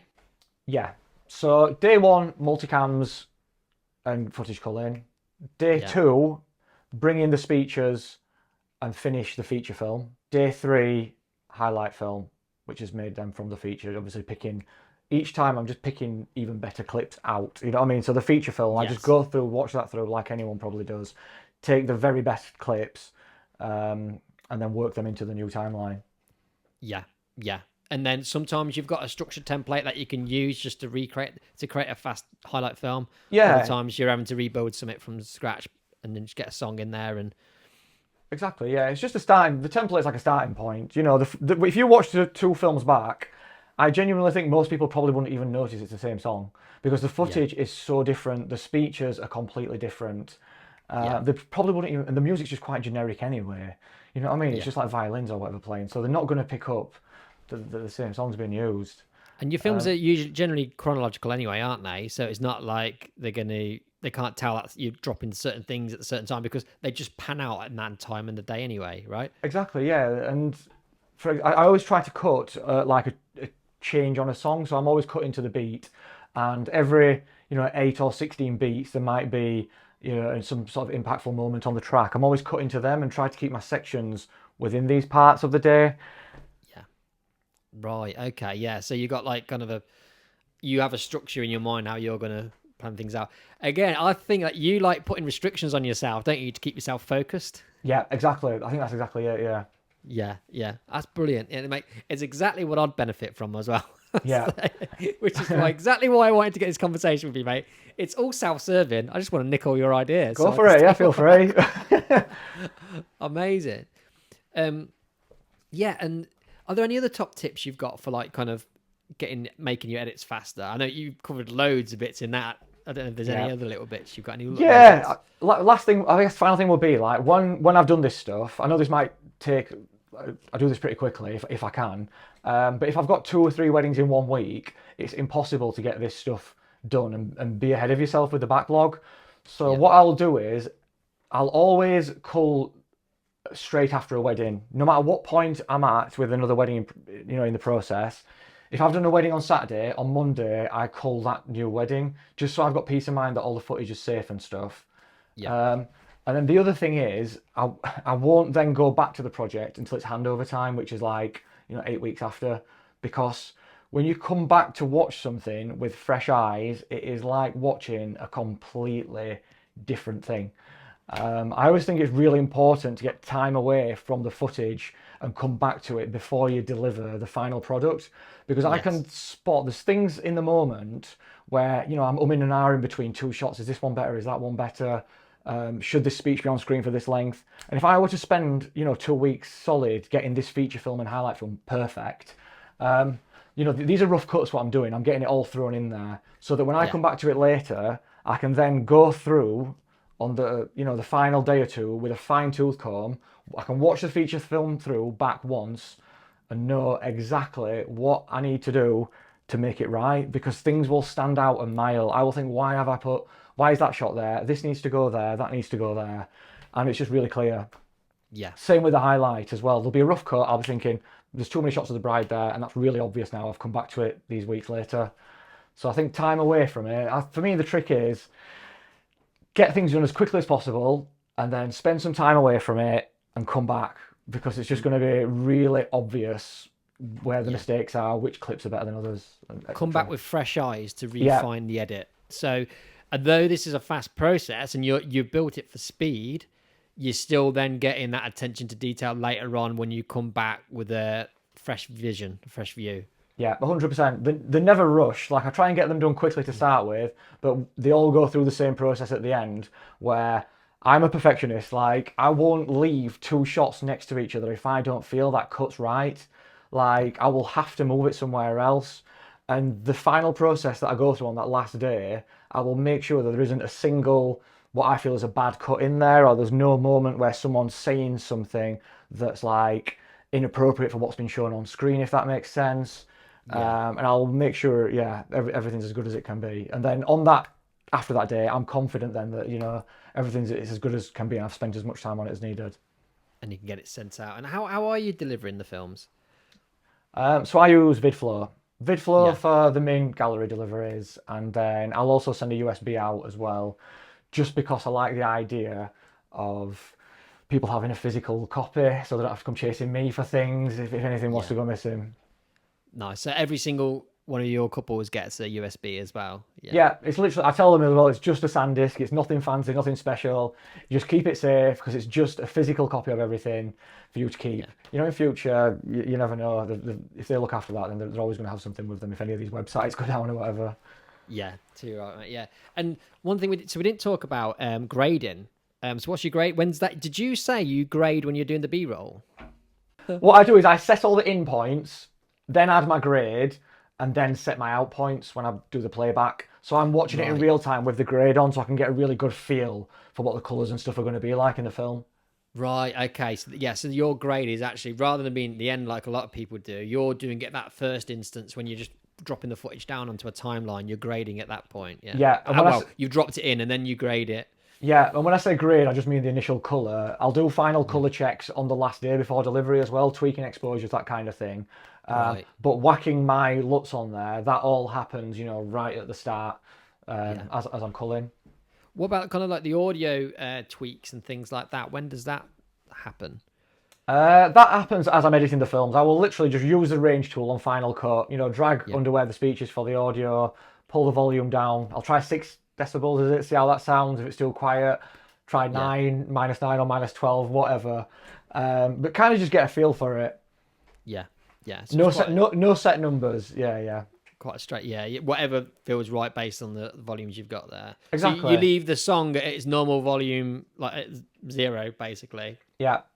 And then and then just bring it down. You know, you're not, because for me, for example, I set my songs to like kind of between -3 and -5 initially, just to bring them down a little bit. So I've got less of a drop for the speeches. But you're keeping yours at 0, yeah. Yeah. Your way probably sounds better, to be totally honest. I might try that from now on, but I usually, that sounds like a good idea, to be fair. I don't know if it is, mate. It's just what it is. This is what this is interesting. It's interesting to see why different people do different things. And I'm picking up so many tips from it. Everyone I speak to, there's nuggets I'm learning from each person. Yeah. Cool. What profile are you shooting? Are you shooting in log or anything like that? Yeah, so I shoot vlog. I was shooting log for years, like all the nightlife stuff I used to do. We were always shooting log then, so that wasn't like a big thing. But then when it came to weddings, I actually started shooting Cine like D for a while, Yes. just to save time in editing, just so I didn't have to grade, have that first step of colour grading, bringing it all back. But this year I've started shooting Vlog again.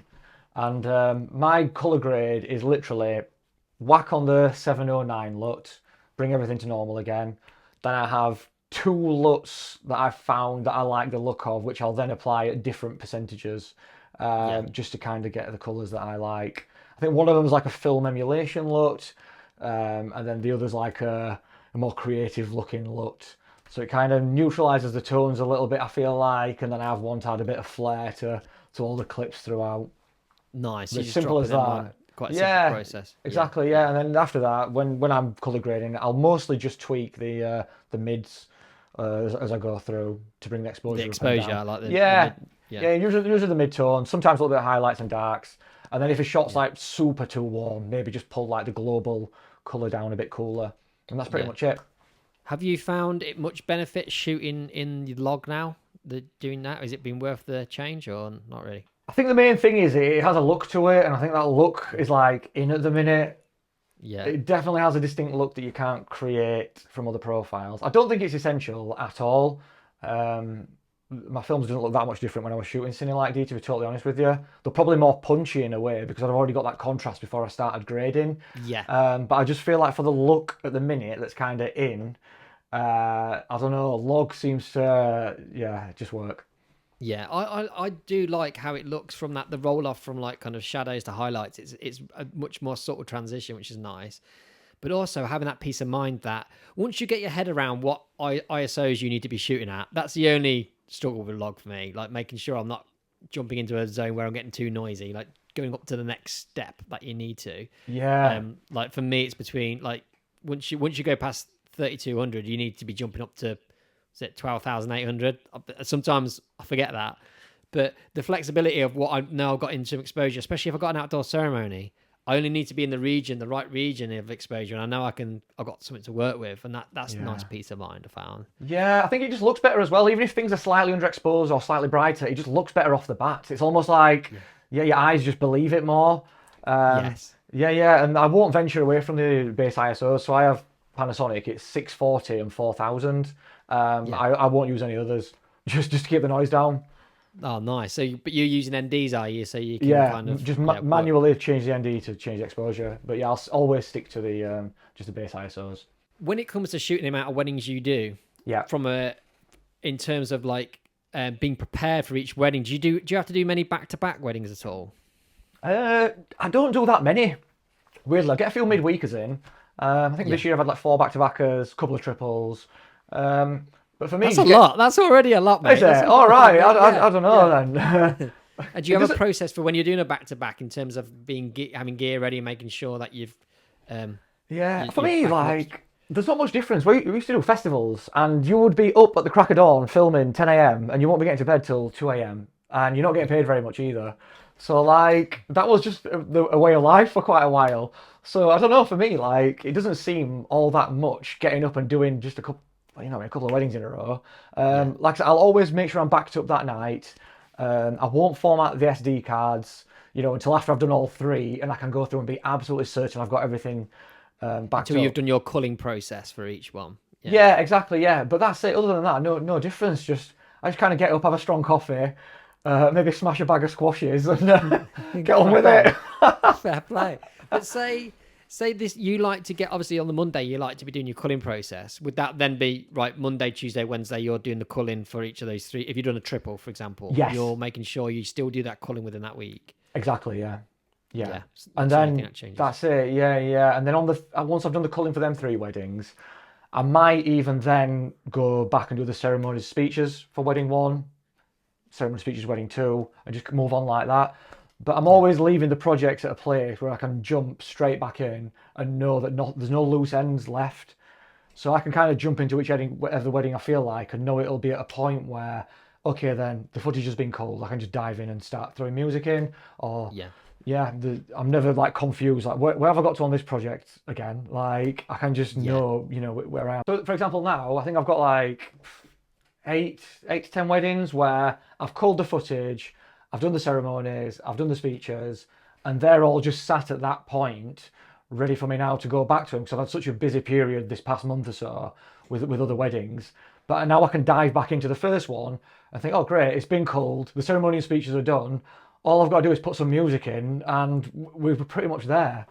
Yeah. And it just means that something's always happening. And the wheel just keeps turning, kind of thing. I'm not getting too stuck on one project and spending too much time on that. Because that can happen, can't it? We can get these weddings where you're stuck on it and you're almost dreading going back to that edit because you're battling with it, and you think, I have had that a few times before. But I guess to have your method where you can jump between them, it almost gives you something nice to look for, to mix it up a little bit, take you away, so then you can maybe subconsciously find the pieces of the puzzle to fix that edit that you were struggling on and then go back to it.